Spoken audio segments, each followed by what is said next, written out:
Hello everyone, welcome to this class and welcome to अपना सपना JRF. आज की इस क्लास में हम पढ़ने वाले हैं इलेक्ट्रोफोरेसिस पार्ट नंबर 3 और आज हम इस टॉपिक को पूरा पढ़ेंगे भी और क्वेश्चन भी प्रैक्टिस करेंगे।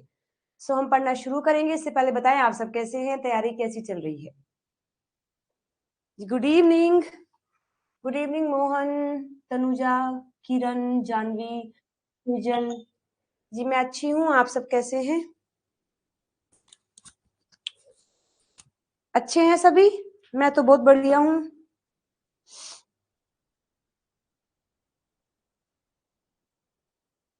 गुड इवनिंग गुंजन, प्रतिज्ञा। मैं अच्छी हूँ, आप सब कैसे हैं? गुड इवनिंग रोली। शुरू किया जाए पढ़ना।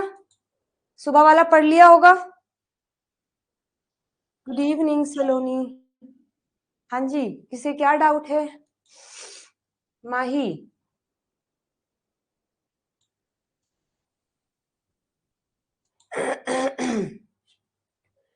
चलो फिर शुरू किया जाए। सुबह वाला कॉन्सेप्ट सबको याद हो गया क्या? Good evening Tamuli. चलो फिर कुछ क्वेश्चंस मैं लेके आई हूँ, एक बार उनका जवाब दो, तब देखते हैं कि कुछ याद हुआ या नहीं, है ना? चलो। हाँ, ये ना एक क्वेश्चन है आप लोगों के सामने।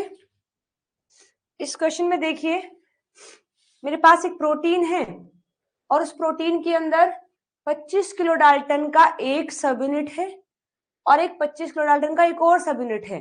दोनों आपस में कनेक्टेड हैं डाइसल्फाइड बॉन्ड के साथ, और 3 और सब यूनिट है, 30 की है, 10 की है, 70 की है, जो नॉन कोवलेंटली अटैच्ड है, डाइसल्फाइड बॉन्ड से अटैच नहीं है। आपको बताना है नेटिव पेज के अंदर कितने बैंड आएंगे, नॉन रिड्यूसिंग एसडीएस पेज के अंदर कितने बैंड आएंगे और रिड्यूसिंग एसडीएस पेज के अंदर कितने बैंड आएंगे। चलो लगाओ दिमाग और मुझे आंसर बताओ। सभी बिल्कुल अपना दिमाग लगा के अच्छे से और फिर मुझे बताएंगे।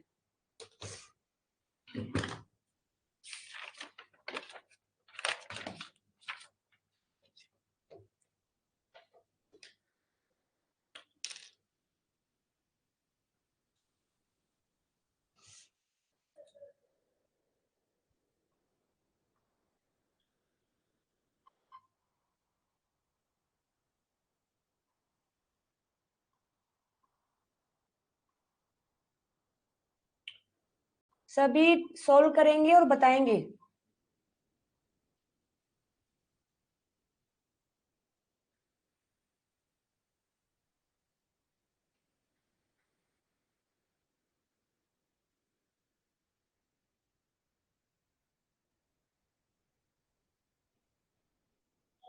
हो गया डन? ठीक है, good evening Rimsha.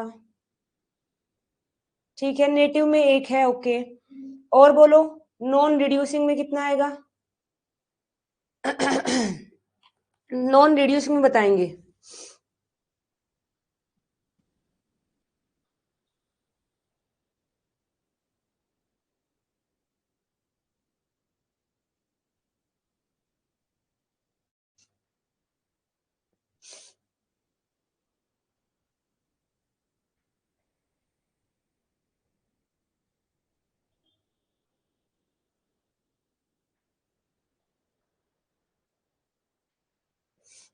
Non reducing में बनाएगा, चलो ठीक है। और बोलेंगे।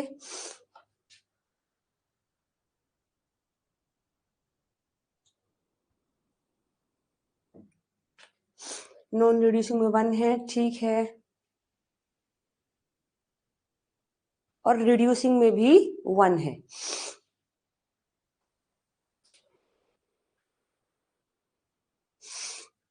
चलो देखते हैं, लगभग आंसर आ गए हैं मिक्सअप से। मैं सोल्व कर देती हूँ, आप एक बार ना चेक कर लेना जिसका जो है। नेटिव पेज के अंदर तो हमें पता ही है ना? नेटिव पेज के अंदर तो हमें पता ही है, एक ही बैंड आएगा, एक ही बैंड मिलेगा, वो भी कितना? 50, 60, 70, 80, 90। और 90 और 70 कितने होते हैं? 7 8 9 10 100 160। 160 मान लीजिए यहाँ है, तो 160 का मुझे एक बैंड मिलेगा नेटिव पेज के अंदर, वन बैंड, है ना। चलो, नॉन रिड्यूसिंग एसडीएस पेज के अंदर, नॉन रिड्यूसिंग एसडीएस पेज के अंदर आप लोग बता रहे हैं एक बैंड मिलेगा, लेकिन एक बैंड कैसे मिलेगा? देखो ना, ये ही तो आपस में कनेक्टेड है डाइसल्फाइड बॉन्ड से, ये तो नहीं कनेक्टेड है ना। मैं इसकी स्ट्रक्चर ड्रॉ कर देती हूँ एक बार, अगर आपको लिखे हुए से नहीं समझ आ रहा है तो एक ये सब यूनिट है, एक ये सब यूनिट है, आपस में कनेक्टेड है डाइसल्फाइड बॉन्ड से, और बाकी एक ये है, एक ये है, और एक ये है। तो ये मान लेते हैं 10 की है, ये मान लेते हैं 30 की है, ये मान लेते हैं 70 की है। ये आपस में कनेक्टेड है with the help of non covalent bond. तो रिड्यूसिंग पेज के अंदर सॉरी एसडीएस पेज के अंदर आपने एसडीएस तो दिया है ना, तो ये तो टूट जाएंगे, ये सब टूट जाएंगे, तो आपको टोटल 3 बैंड मिलेंगे। 3 बैंड कौन कौन से मिलेंगे? नहीं, 4 मिलेंगे। एक तो मिलेगा 10 का, एक तो मिलेगा आपको 10 किलो डाल्टन का, फिर उसके ऊपर मिलेगा एक मिलेगा 30 का, फिर उसके ऊपर एक मिलेगा आपको 70 का, और एक मिलेगा आपको 50 का। 4 बैंड नहीं मिलेंगे क्या? हाँ,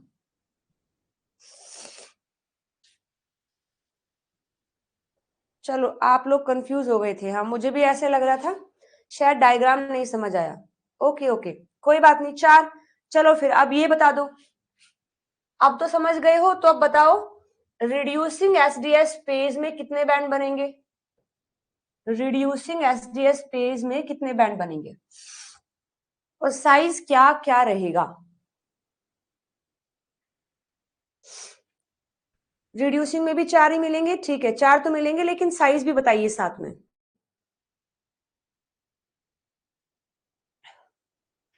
4 मिलेंगे, ठीक है, 1 2 3 4। तो एक मिलेगा 10 का, एक मिलेगा 30, और एक मिलेगा 25 का, एक मिलेगा 30 का, और एक मिलेगा आपको 70 का। लेकिन 25 वाला थोड़ा सा थिक मिलेगा, 25 वाला थोड़ा सा थिक होगा। अभी भी होंगे 4 बैंड, लेकिन 25 वाला थोड़ा थिक रहेगा, है ना। हाँ,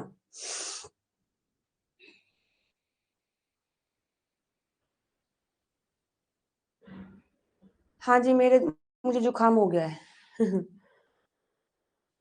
ठीक है, डन।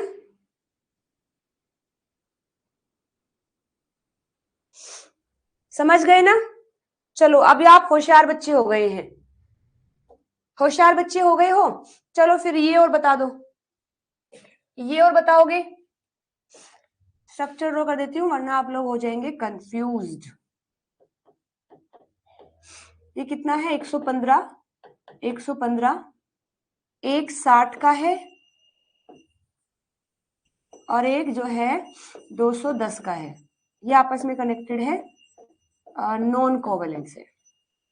चलो बताओ।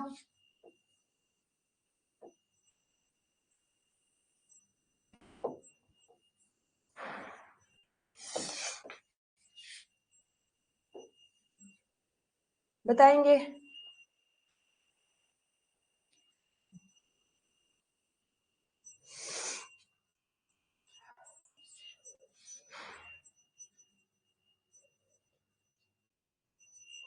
ठीक है, नेटिव में एक है, और बोलेंगे आगे?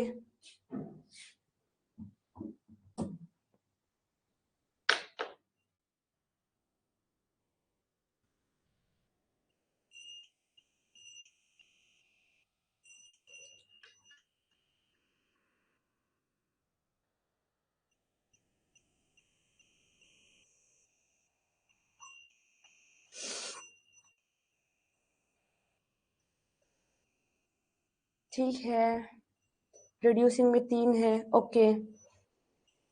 Non reducing?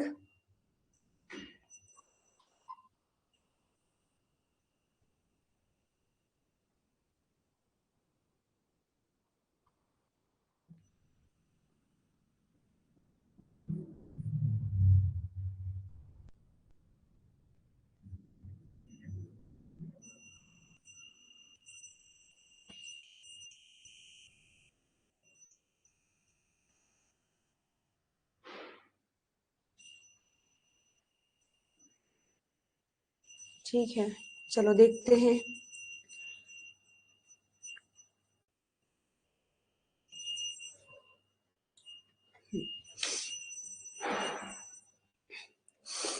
नेटिव पेज के अंदर तो एक आएगा, वो भी कितने का, कितना बोलो, 270 और 15 दूनी 30, 230 और 270, 230, 500 का है ना, 500 का बनेगा एक मिलेगा 500 का।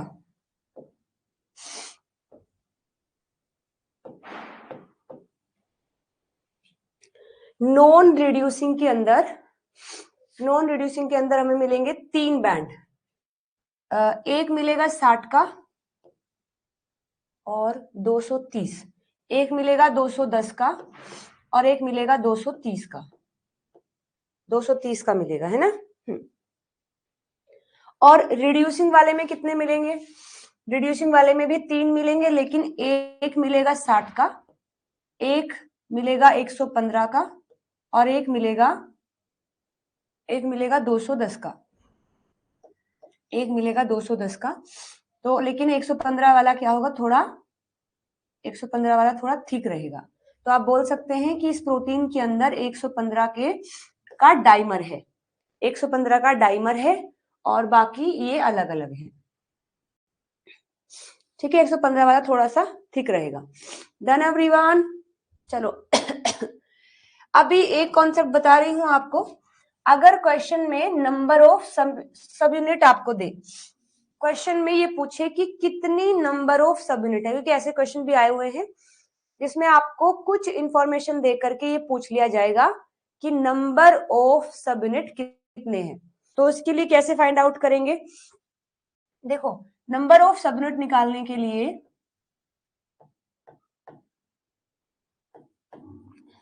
क्योंकि देखो यहां भी आपने क्या किया, फाइनली रिड्यूसिंग एसडीएस पेज में जाकर के आप बता पाएंगे कितनी नंबर ऑफ सब यूनिट है।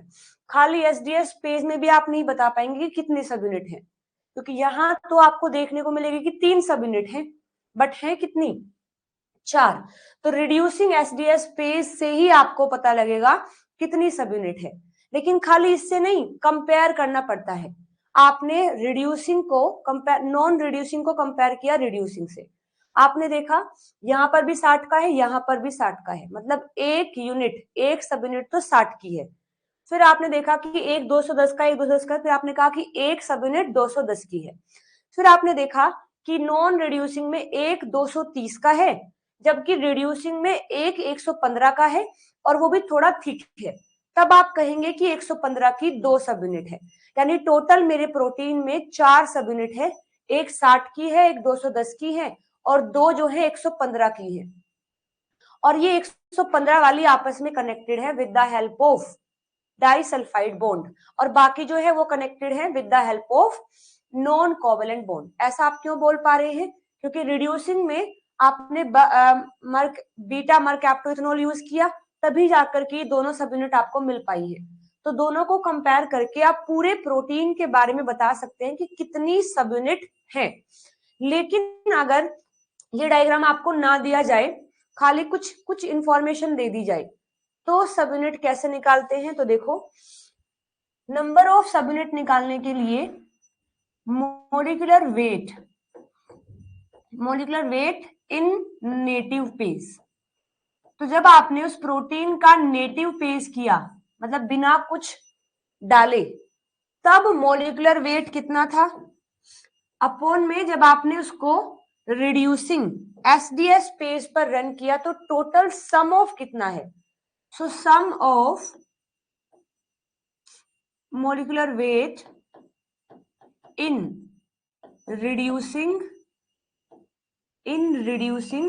SDS phase, और मल्टीप्लाई में आप करेंगे नंबर ऑफ बैंड, कितने नंबर ऑफ बैंड आपको इस रिड्यूसिंग एसडीएस फेज के दौरान मिले हैं। जैसे कि एग्जांपल देख लेते हैं, एग्जांपल से आपको चीजें समझ आएंगी। मान लीजिए ये दे दिया जाए कि मेरा एक प्रोटीन है जिसका मॉलिक्यूलर वेट नेटिव पेज के अंदर 420 किलो डाल्टन आया है, 420 किलो डाल्टन आया है। और जब हमने रिड्यूसिंग एसडीएस पेज किया तो आपको एक तो मिल गया 40 का किलो डाल्टन का मिला है, और एक बैंड मिला है आपको 60 किलो डाल्टन का, दो बैंड मिले हैं। बताइए इस प्रोटीन में कितनी सब यूनिट है, बताइए इस प्रोटीन में कितनी सब यूनिट प्रेजेंट है, जरा करो फाइंड आउट और बताओ मुझे कितना होगा।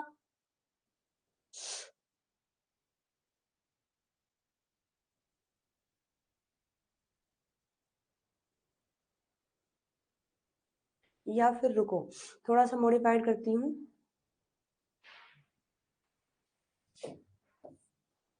इसको 20 कर लो, अब बताओ।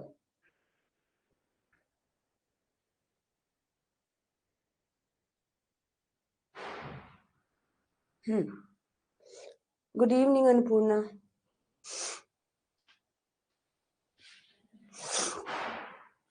मैंने बता दिया कि एक प्रोटीन है, नेटिव पेज के अंदर उसका जो बैंड मिला है वो 420 किलो डाल्टन पर मिला है।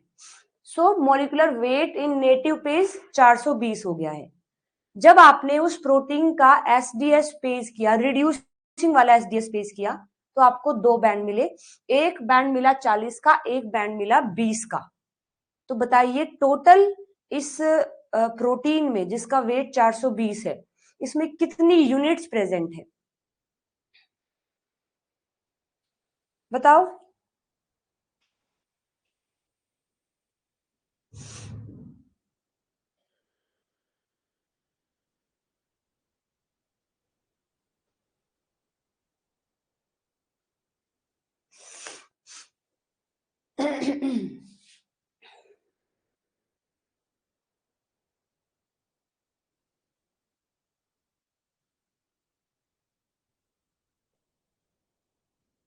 चलो मैं बता देती हूँ और करवा देती हूँ, लगता है किसी आधे बच्चों को नहीं समझ आया है। ठीक है, चलो कर लेते हैं। तो ये इंफॉर्मेशन आपको दे दी गई है, ये इंफॉर्मेशन दे दी गई है। अब देखो एक बात दरअसल ये है कि आपके पास ना एक प्रोटीन है, आपको कुछ नहीं पता उसके बारे में, आपने उस प्रोटीन का नेटिव पेज किया, आपने इस प्रोटीन का नेटिव पेज किया, आपको एक बैंड मिला बस, और एक बैंड भी किस पर मिला, 420 किलो डाल्टन पर आपको ये बैंड मिला। तो मतलब आप कह सकते हैं कि इस प्रोटीन का वेट कितना है, 420 किलो डाल्टन है। फिर आपने इस प्रोटीन को रिड्यूसिंग एसडीएस पेज पर रन किया, फिर आपने इसको रिड्यूसिंग एसडीएस पेज पर रन किया, और आपने देखा कि दो बैंड मिले हैं, एक मिला है 40 किलो डाल्टन का और एक मिला है 20 किलो डाल्टन का। ठीक है, 40, 50, 60, ये तो 60 ही हुआ, लेकिन हमारा प्रोटीन कितना है, 420 है। मतलब ऐसे ऐसे बहुत सारी सब यूनिट है, क्योंकि यहां जोड़े थे तो कितना आया है, 40, 60 आया है, और ये 420 है। तो मतलब यहाँ 40 की कई सारी सब यूनिट है और 20 की भी कई सारी सब यूनिट है। मैं आपसे ही पूछ रही हूँ कि बताइए 40, क्योंकि ये जो बैंड मिला है थोड़ा थिक होके मिला है, ये बैंड थोड़ा थिक होके मिला है, ये बैंड भी थोड़ा थिक होके मिला है। तो आपको बताना है कि 40 वाले कितने हैं और 20 वाले कितने हैं। अभी समझ आया? सॉरी। हाँ बताओ। 14 अभी आ गया समझ क्वेश्चन? चलो अभी इसको निकालना तो बड़ा मुश्किल हो जाएगा, तो ये फॉर्मूला है आपके पास, रख लीजिए। मॉलिक्यूलर वेट कितना है नेटिव पेज में, 420 है। Molecular weight, sum of molecular weight in the reducing SDS page, तो 40, 50, 60, और बैंड कितने मिले हैं आपको, दो बैंड मिले हैं, तो दो से हमने मल्टीप्लाई कर दिया, जीरो से जीरो चले गए, दो तिया 6, तीन एकम 3, तीन चौके 12, तो ऐसे 14 बैंड है। ऐसे कितने बैंड है, 14 बैंड है, जिसमें कि 7 तो बैंड आपको ऐसे मिलेंगे और 7 बैंड ऐसे मिलेंगे, तब जाकर ये प्रोटीन पूरा हो पाएगा। तो टोटल 14 सब यूनिट है इसके पास, जिसमें से 7 तो 40 40 40 की है और 7 20 20 20 की है। ठीक है, अच्छा एक और देखो। ठीक है, एग्जाम्पल और देखो। एक प्रोटीन है आपके पास जिसका हमने नेटिव पेश किया तो मुझे मिले 360 किलो डाल्टन का मुझे ये प्रोटीन देखने को मिला। जब मैंने एसडीएस पेज में इसको रन किया, रिड्यूसिंग एसडीएस पेज में जब मैंने इसको रन किया तो मुझे एक बैंड मिला और वो भी कितने, एक बैंड मिला, उसका भी वेट कितना था, उसका वेट था 90 किलो डाल्टन। तो बताओ ऐसे ऐसे मतलब 90 किलो डाल्टन के कितने सब यूनिट इसमें प्रेजेंट है? एक तो है नहीं, क्योंकि एक है तो ये तो खाली 90 है, ये तो 360 है, तो बताओ कितने हैं? तो ये तो आपने बिल्कुल डायरेक्ट कर लिया, 9 चौक 36, है ना। फॉर्मूले से भी कर सकते हैं, डायरेक्ट भी आपने बता दिया। लेकिन देखो ये क्वेश्चन बिल्कुल भी आप डायरेक्ट नहीं बता सकते थे, और बता भी देते तो काफी टाइम लगता। तो फॉर्मूला यूज करके अगर इस तरीके से इंफॉर्मेशन दी गई है तो ये फॉर्मूला यूज करके आप नंबर ऑफ सब यूनिट बता सकते हैं। ठीक है हाँ, क्योंकि ये मैंने आपको समझाने के लिए दिया, इतना आसान तो देंगे नहीं, तो थोड़ा सा टफ करके देंगे। तो आपके पास फॉर्मूला अगर है तो आप बता सकते हैं कि थिक बैंड के अंदर, थिक बैंड मतलब एक फ्रेगमेंट तो है नहीं, एक से ज्यादा है, बट वो एक से ज्यादा है कितने, इस फॉर्मूले से आप फाइंड आउट कर सकते हैं। डन, समझ गए?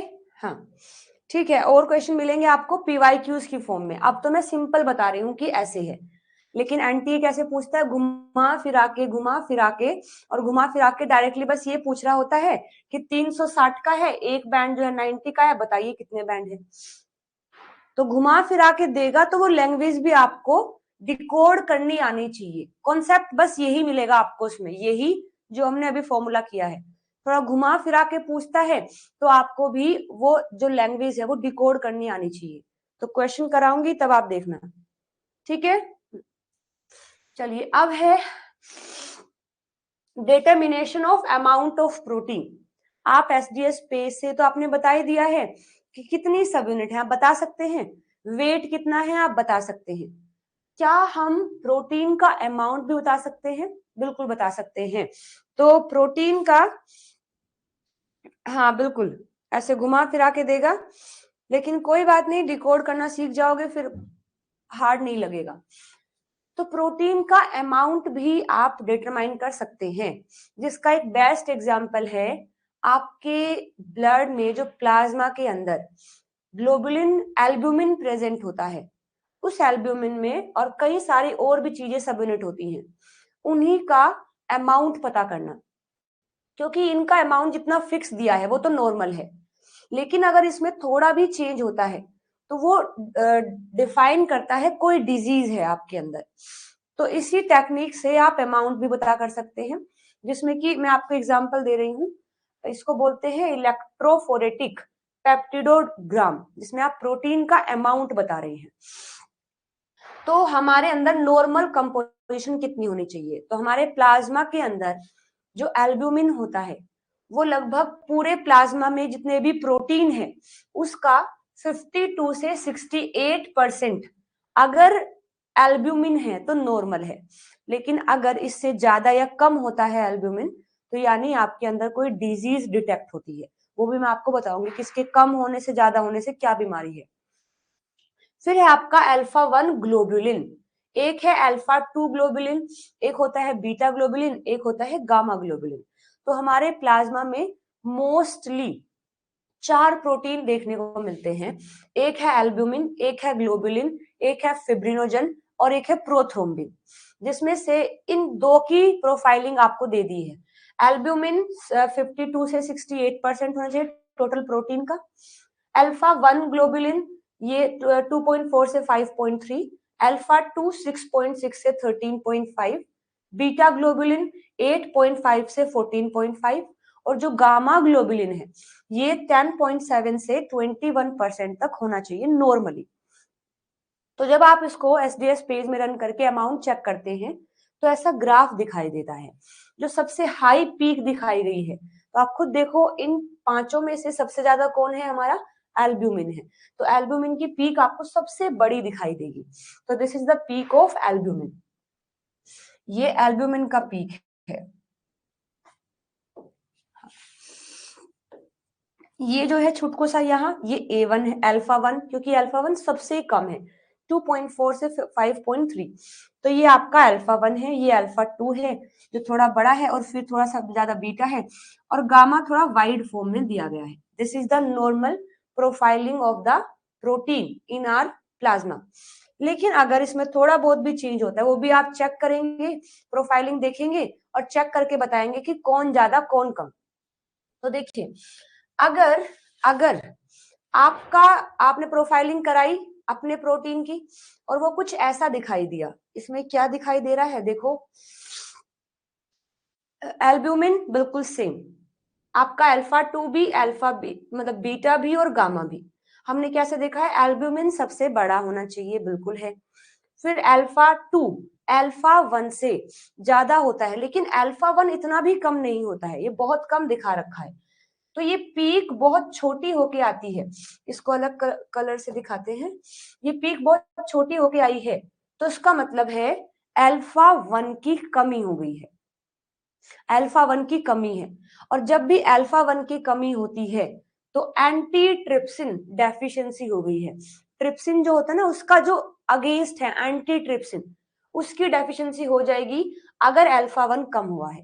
तो जैसे ही प्रोफाइलिंग करते हैं अल्फा 1 का पीक नॉर्मल से कम आता है, तो उसका मतलब है कि उस पेशेंट को एंटी ट्रिप्सिन डेफिशिएंसी हुई है।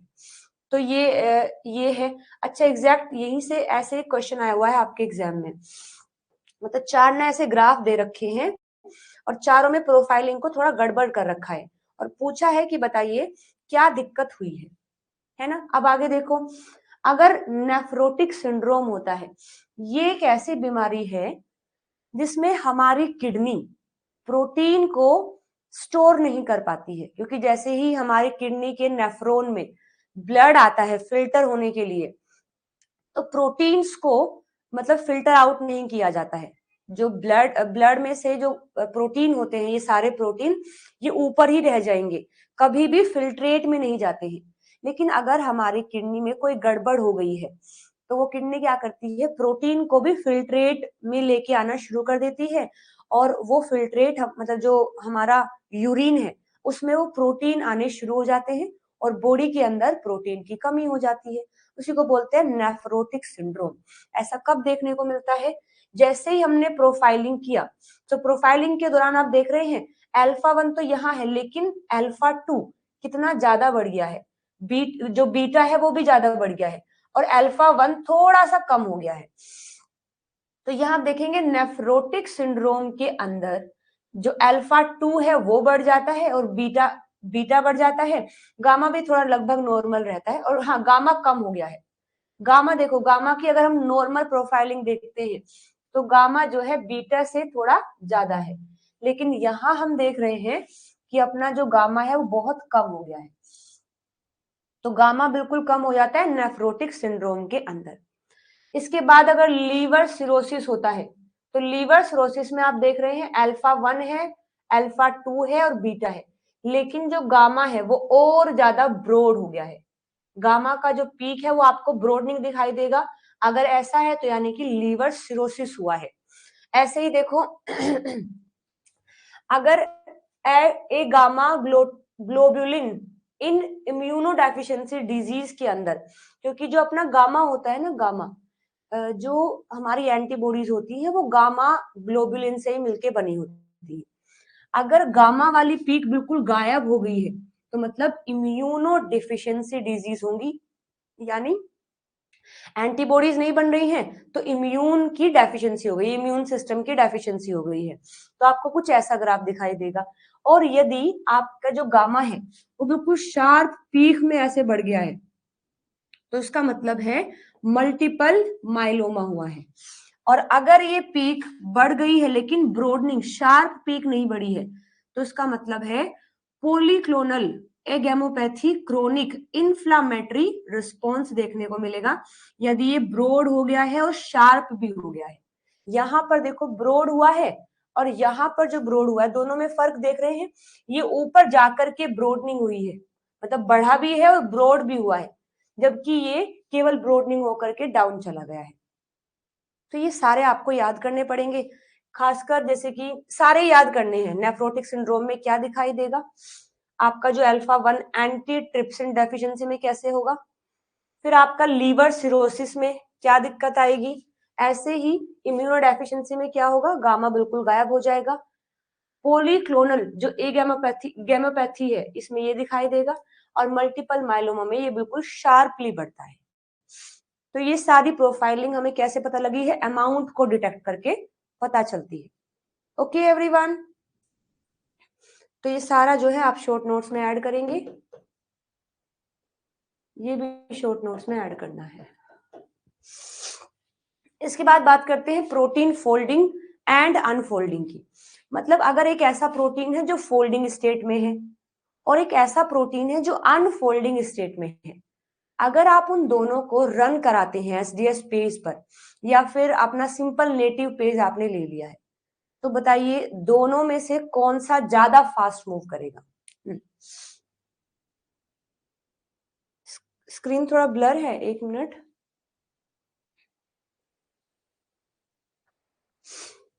मैं इसको थोड़ा सा ना फोकस तो मैं किया हुआ है लेकिन मैं एक बार चेक कर लेती हूँ, या फिर हो सकता है ये व्हाइट बैकग्राउंड पे थोड़ा सा ऐसे ब्लर होके आया हो। एक मिनट दो मुझे।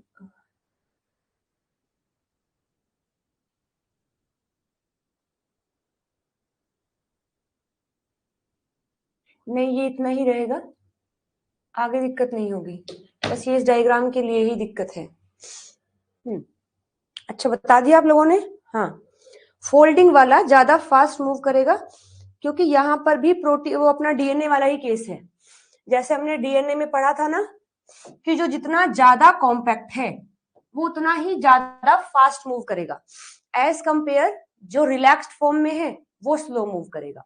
तो एक प्रोफाइलिंग अगर हम यहाँ ड्रॉ कर लें, एक प्रोफाइलिंग अगर देख ली जाए तो आप इजिली बता सकते हैं कि कौन कैसे ट्रीट किया गया है। तो कई सारे प्रोटीन आप रखे, कुछ फोल्डिंग फॉर्म में है कुछ अनफोल्डिंग फॉर्म में है। एक बैंड आपको जो है यहां पर मिला, एक बैंड यहां पर मिला, एक बैंड यहां पर है, एक बैंड यहां है, एक बैंड यहां है और एक बैंड जो है आपको यहां मिला है। ठीक, इन सभी में से अगर पूछा जाए कि फोल्डिंग किसकी है, जो सबसे फास्ट मूव किया है, मतलब ये हमारा फोल्डेड, ये हमारा फोल्डेड प्रोटीन है। अगर मैं आपसे कहूं कि ये सारे जो हैं अनफोल्डेड फॉर्म में है, तो आप बता सकते हैं क्या किसको ज्यादा ट्रीट किया गया होगा। अगर मैं इसको अनफोल्ड कर रही हूं या डीनेचर्ड कर रही हूं, मान लीजिए मैंने इसको एसडीएस से डीनेचर्ड किया है, या आप यूरिया भी ले सकते हैं डीनेचर्ड करने के लिए, प्रोटीन को डीनेचर करने के लिए आप यूरिया भी इस्तेमाल कर सकते हैं। तो अगर इन दोनों के बेस पर पूछा जाए तो 1 2 3 4 में से किसको सबसे ज्यादा यूरिया से ट्रीट किया गया है, बताइए चारों में से किसको सबसे ज्यादा यूरिया से ट्रीट किया गया होगा। तो आप बैंड देख करके बता सकते हैं किसको ज्यादा ट्रीटमेंट मिला है, बोलो। फोर्थ वाले को थोड़ा ध्यान से,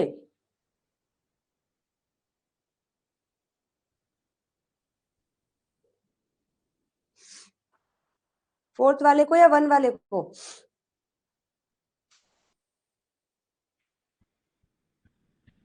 ट्रीटमेंट मिलना, फोर्थ वाला या वन वाला, सोचो जरा। देखो ज्यादा यूरिया मतलब मैंने ज्यादा यूरिया दिया है, डीनेचरिंग ज्यादा हुई है, यानी जितना ज्यादा यूरिया उतनी ही ज्यादा अनफोल्डिंग, और जितनी ज्यादा अनफोल्डिंग यानी उतना ही स्लो मूवमेंट, उतना ही स्लो मूवमेंट रहेगा।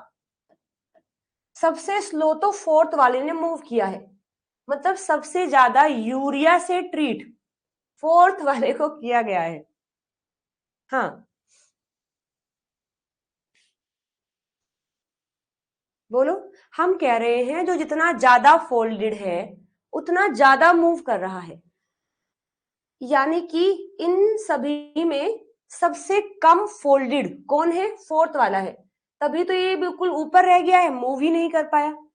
सबसे ज्यादा अनफोल्डेड है, मतलब सबसे ज्यादा डीनेचरिंग हुई है, सबसे ज्यादा यूरिया हमने इसको दिया है।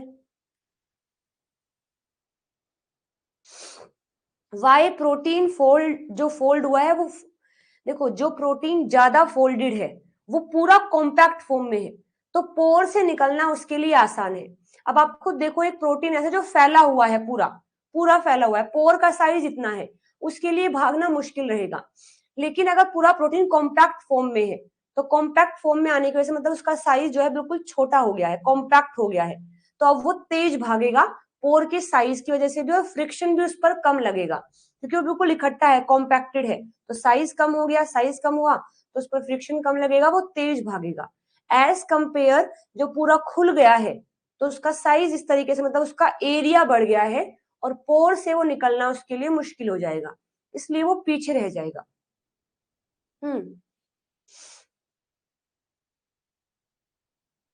ओके एवरीवन, मूव कराने के लिए यूरिया से डीनेचर करते हैं, मूव कराने के लिए यूरिया से डीनेचर करते हैं। नहीं, वो मूव कराने के लिए नहीं करते हैं, डी नेचर। देखो मैंने एसडीएस से उसको डी नेचर किया है। एसडीएस से डी नेचर करने का मतलब है मैं पूरे प्रोटीन को नेगेटिव चार्ज देना चाहती हूँ, इसलिए मैंने उसको एसडीएस से ट्रीट करवाया है, ताकि सब पर इक्वल चार्ज आ जाए और फिर वो अपने साइज के हिसाब से मूव करे। यूरिया से अगर मैं ट्रीट कर रही हूँ तो बस डी नेचरिंग हुई है, कोई चार्ज नहीं आया है, वो बस डी नेचर हो गया है, कोई चार्ज यूरिया ने नहीं दिया है। ठीक है, तो डी नेचर हो गया, यानी कि अनफोल्डेड फॉर्म में है। अनफोल्डेड फॉर्म में मतलब फैल गया है, एरिया बढ़ गया है, पोर का साइज तो एज इट इज है, तो अब एरिया बढ़ गया है तो उसको निकलना थोड़ा मुश्किल रहेगा, तो बहुत धीरे धीरे धीरे धीरे वो मूव करेगा। ठीक है, तो यूरिया का ट्रीटमेंट सबसे ज्यादा हमने फोर्थ वाले को दिया है, उससे कम थर्ड, उससे कम टू, उससे कम वन, उससे कम अपना फोल्डेड प्रोटीन, इसको तो दिया ही नहीं। या फिर अगर ये फोल्डेड भी नहीं है तो ये कहिएगा कि इसको सबसे कम ट्रीटमेंट मिला है यूरिया का, तो मतलब ये अभी भी कॉम्पैक्ट फॉर्म में है, इसलिए सबसे फास्ट मूव कर पाया है। ठीक है, हाँ, तो देखो कितना आसान सा कॉन्सेप्ट है, लेकिन इससे भी बहुत ही भयंकर क्वेश्चन बन सकता है। अगेन थोड़ा घुमा करके दे दिया जाए, बट कॉन्सेप्ट यही रहेगा। क्या कॉन्सेप्ट? कि जितना ज्यादा यूरिया उतना ज्यादा डीनेचरिंग, जितना ज्यादा डीनेचर मतलब ज्यादा अनफोल्डिंग, अनफोल्डिंग मतलब एरिया बढ़ गया है, पोर से नहीं निकल पाएगा। अगर यूरिया से कम ट्रीट किया है तो मतलब अभी भी वो कुछ कुछ कॉम्पैक्ट फॉर्म में है, एरिया अभी भी उसके पास इतना ही है, तो वो पोर से आसानी से निकल पाएगा। ओके, हाँ, ठीक है, तो ये सारी एप्लीकेशन है। अब हम आ गए हैं अपने आइसो इलेक्ट्रोफोरेसिस पर, एक और टेक्निक जो इसी के अंदर यूज की जाती है। इसके और भी क्वेश्चन है, सारा पढ़ने के बाद फिर क्वेश्चन प्रैक्टिस करवाऊंगी। दो टेक्निक अभी अपनी और बाकी है, आइसो इलेक्ट्रोफोकसिंग और दूसरा है 2D जेल। इन दोनों को पढ़ने के बाद सबके क्वेश्चन मिला करके फिर प्रैक्टिस करेंगे। ओके, बढ़ा जाए आगे। ये और भी इंटरेस्टिंग है, आइसो इलेक्ट्रोफोरेसिस, IEF। तो देखो इसमें आइसो इलेक्ट्रोफोकसिंग यानी IEF is a form of electrophoresis in which protein are separated in a pH gradient according to their isoelectric point। ऐसा pH होता है ये PI, जिस पर हमारे प्रोटीन पर नेट चार्ज 0 हो जाता है।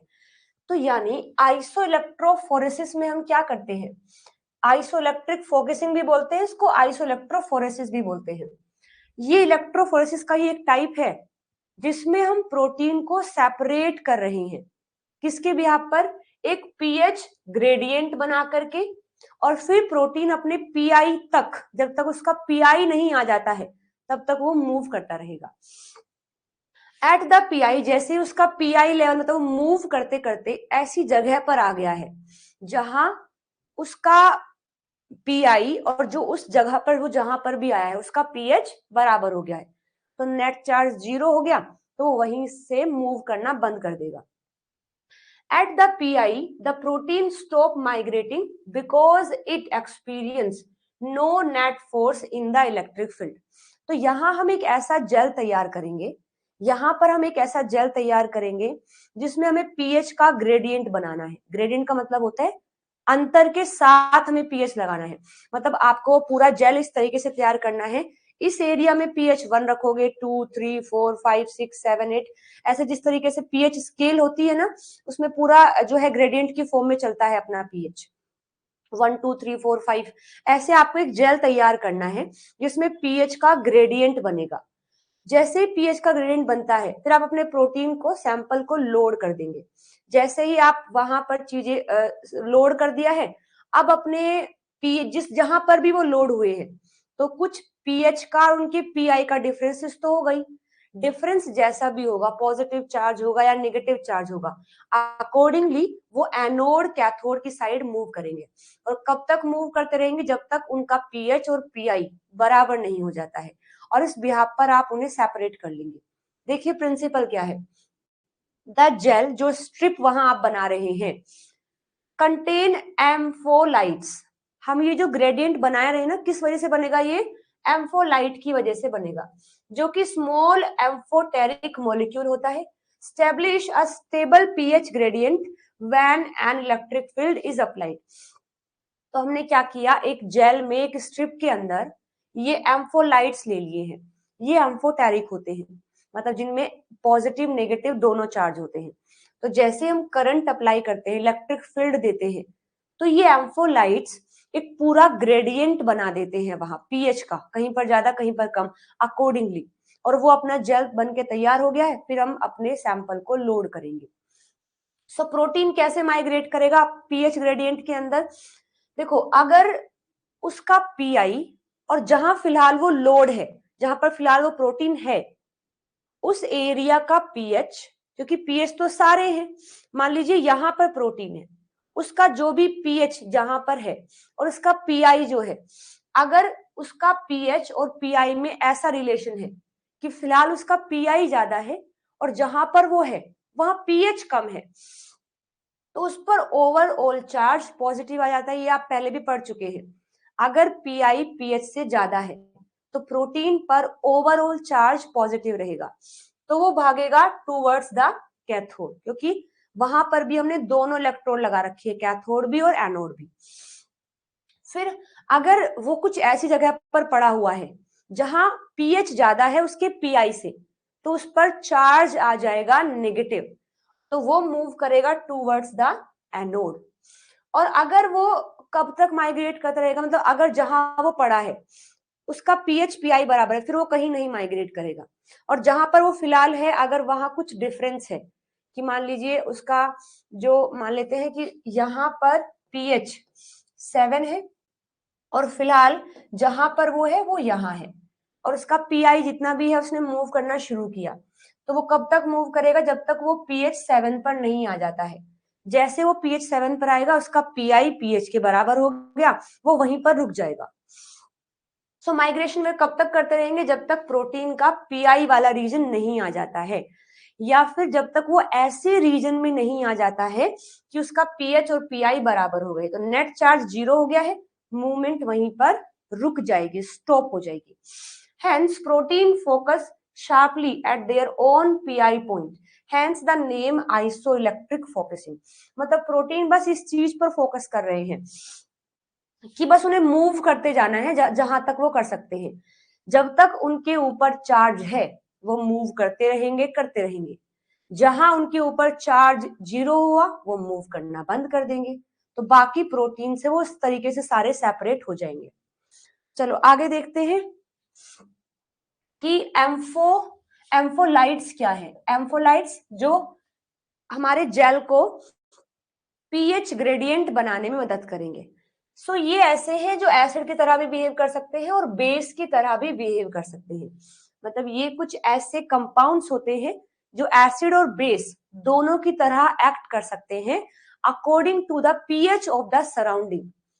सो possessing the multiple ionizable group, इनके पास मल्टीपल आयनाइजेबल ग्रुप होते हैं, तो उसी को काउंट करके इनके ऊपर चार्ज चेंज होता रहता है। पीएच ज्यादा है पीआई से तो अलग चार्ज आएगा, कम है तो अलग चार्ज आएगा, बराबर हो गया है तो जीरो हो जाएगा। तो इन्हीं को एम्फोलाइट्स बोलते हैं। ये establish a stable pH gradient within the gel matrix. तो जैसे ही आपने अपना जेल तैयार किया, यहां पर भी आप प्रोटीन को सेपरेट कर रहे हैं तो पॉलीएक्राइलमाइड जेल लेंगे, लेकिन एज सच जेल के बिहाफ पर हम चीजें नहीं डिवाइड कर रहे हैं। जेल बस हमने ले लिया है कि कोई मीडियम मिल जाए जहां से हमारा प्रोटीन मूव करे।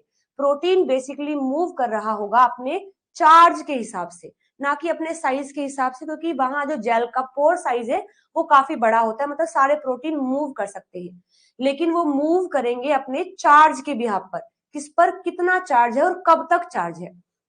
तो यहाँ हमने पूरा जो है एक जेल तैयार कर लिया है, और इस जेल के अंदर ये हमने एक जेल तैयार कर लिया है,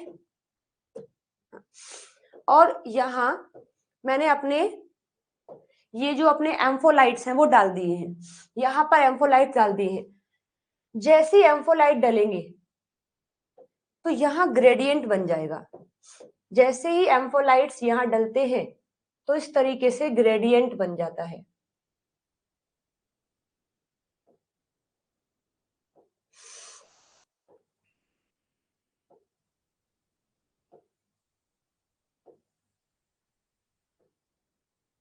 तो ऐसे पूरा ग्रेडियंट तैयार हो जाएगा। मान लीजिए pH 1 है, फिर 2 है, 3 है, 4 है, 5 है, 6, 7, 8, 9, 10, 11, 12, इस तरीके से पूरा ग्रेडियंट बन गया है। मतलब इस एरिया में ऐसे एम्फोलाइट हैं जो pH 1 को मेंटेन कर रहे हैं, ऐसे एरिया में वो एम्फोलाइट्स हैं जो pH 2 को मेंटेन कर रहे हैं, ये 3 को, ये 4 को, ये 5 को, 6 को, ऐसे करते करते आपके पास ये pH का ग्रेडियंट बन गया है। इसे बोलते हैं pH ग्रेडियंट।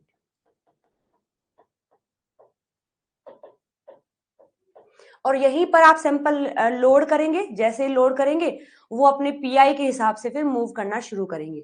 एक साइड में आप लगा देते हैं कैथोड, एक साइड आप लगा देते हैं कैथोड, और एक साइड आप कनेक्ट करते हैं एनोड। तो अगर मैंने प्रोटीन लोड किया, उसमें पीएच पीआई का ऐसा रिलेशन बना है कि उसके ऊपर नेगेटिव चार्ज आ गया है, तो वो मूव करेगा टूवर्ड्स द कैथोड। अगर उस पर चार्ज आ गया है पॉजिटिव, तो वो मूव करेगा टूवर्ड्स द एनोड। अगर उस पर कोई चार्ज नहीं है, और जहां पर भी कोई चार्ज नहीं है वो वहीं पर रुक जाएगा। So ampholytes contribute to the conductivity of the gel. इसमें कौन कौन यूज कर सकते हैं आप? हमारे अमीनो एसिड सबसे अच्छे एम्फोलाइट्स हैं, एम्फोटेरिक तो है, मतलब उनके पास बेसिक वाला ग्रुप भी होता है और एसिड वाला ग्रुप भी होता है। जैसे ग्लाइसिन है, हिस्टोन्स हैं, जैसे कि प्रोटीन की बात करें तो प्रोटीन में आपके हिस्टोन हो जाएंगे, पॉजिटिवली चार्ज भी है, नेगेटिवली चार्ज है। अमीनो एसिड में आपका ग्लाइसिन हो जाएगा। सिंथेटिक एम्फोलाइट्स भी यूज कर सकते हैं, जैसे कि पॉली कार्बोक्सिलिक एसिड है, पॉलीअमाइंस है। नेचुरल एम्फोलाइट्स फोस्फोपेप्टाइड्स हैं, ज्यूटर आयनिक कंपाउंड बीटेन्स हैं। इन सबको हम यूज करते हैं ऐसे ग्रेडियंट बनाने के लिए, और फिर यहीं पर सैंपल लोड करके हम चीजों को मूव करवाएंगे। तो कौन कौन से केमिकल हम यहाँ यूज करेंगे? तो सबसे पहले तो लेंगे एक्राइलमाइड, सबसे पहले हम लेंगे एक्राइलमाइड और बिस एक्राइल अमाइड। ये किस लिए? ताकि एक हमारा जेल तैयार हो जाए। So use to form polyacrylamide gel matrix, provide a stable medium for protein migration. Bis acrylamide act करेगा as a cross linker. So again ध्यान दीजिएगा, यहां पर भी जेल यूज कर रहे हैं, लेकिन फिर भी आइसो इलेक्ट्रोफोकसिंग को मैंने जेल इलेक्ट्रोफोरेसिस के अंदर इंट्रोड्यूस नहीं किया था। द रीजन बिहाइंड, क्योंकि यहाँ जेल का मूव करवाने में कोई रोल नहीं है। बाकी हमने जो देखे हैं सारे, सब में जेल का भी रोल होता है कि उसका पोर साइज कितना है, उस हिसाब से ही फास्ट और स्लो मूवमेंट होती है। ठीक है, साइज तो ठीक है, अपने प्रोटीन का डीएनए का साइज है, बट पोर का साइज भी मैटर करता है मूवमेंट के लिए। लेकिन यहाँ केवल हम जेल इसलिए लगा रहे हैं ताकि एक मीडियम मिल जाए हमारे प्रोटीन को मूव करने का। लेकिन वो जो मूव कर रहे हैं वो अपने चार्ज के बिहाफ पर मूव कर रहे हैं, तो इसीलिए इसको जेल इलेक्ट्रोफोरेसिस हम नहीं कहते हैं। तो हमने क्या किया, इस जेल को यूज किया बस एज अ मीडियम की तरह, ताकि प्रोटीन का माइग्रेशन हो सके। मेन है यहाँ पर एम्फोलाइट्स, तो स्मॉल होते हैं, एम्फोटेरिक मॉलिक्यूल्स होते हैं जो पीएच के ग्रेडियंट को तैयार करते हैं जब हम इलेक्ट्रिक फील्ड अप्लाई करते हैं। तो जैसे ही मैंने पूरे एम्फोलाइट्स डाल दिए हैं, इलेक्ट्रिक फील्ड कंडक्ट किया, तो वो भी अपने चार्ज के हिसाब से मूव करना शुरू करेंगे, जगह जगह पर जाकर मूव कर जाएंगे और वहां पर वही ग्रेडियंट बना देंगे।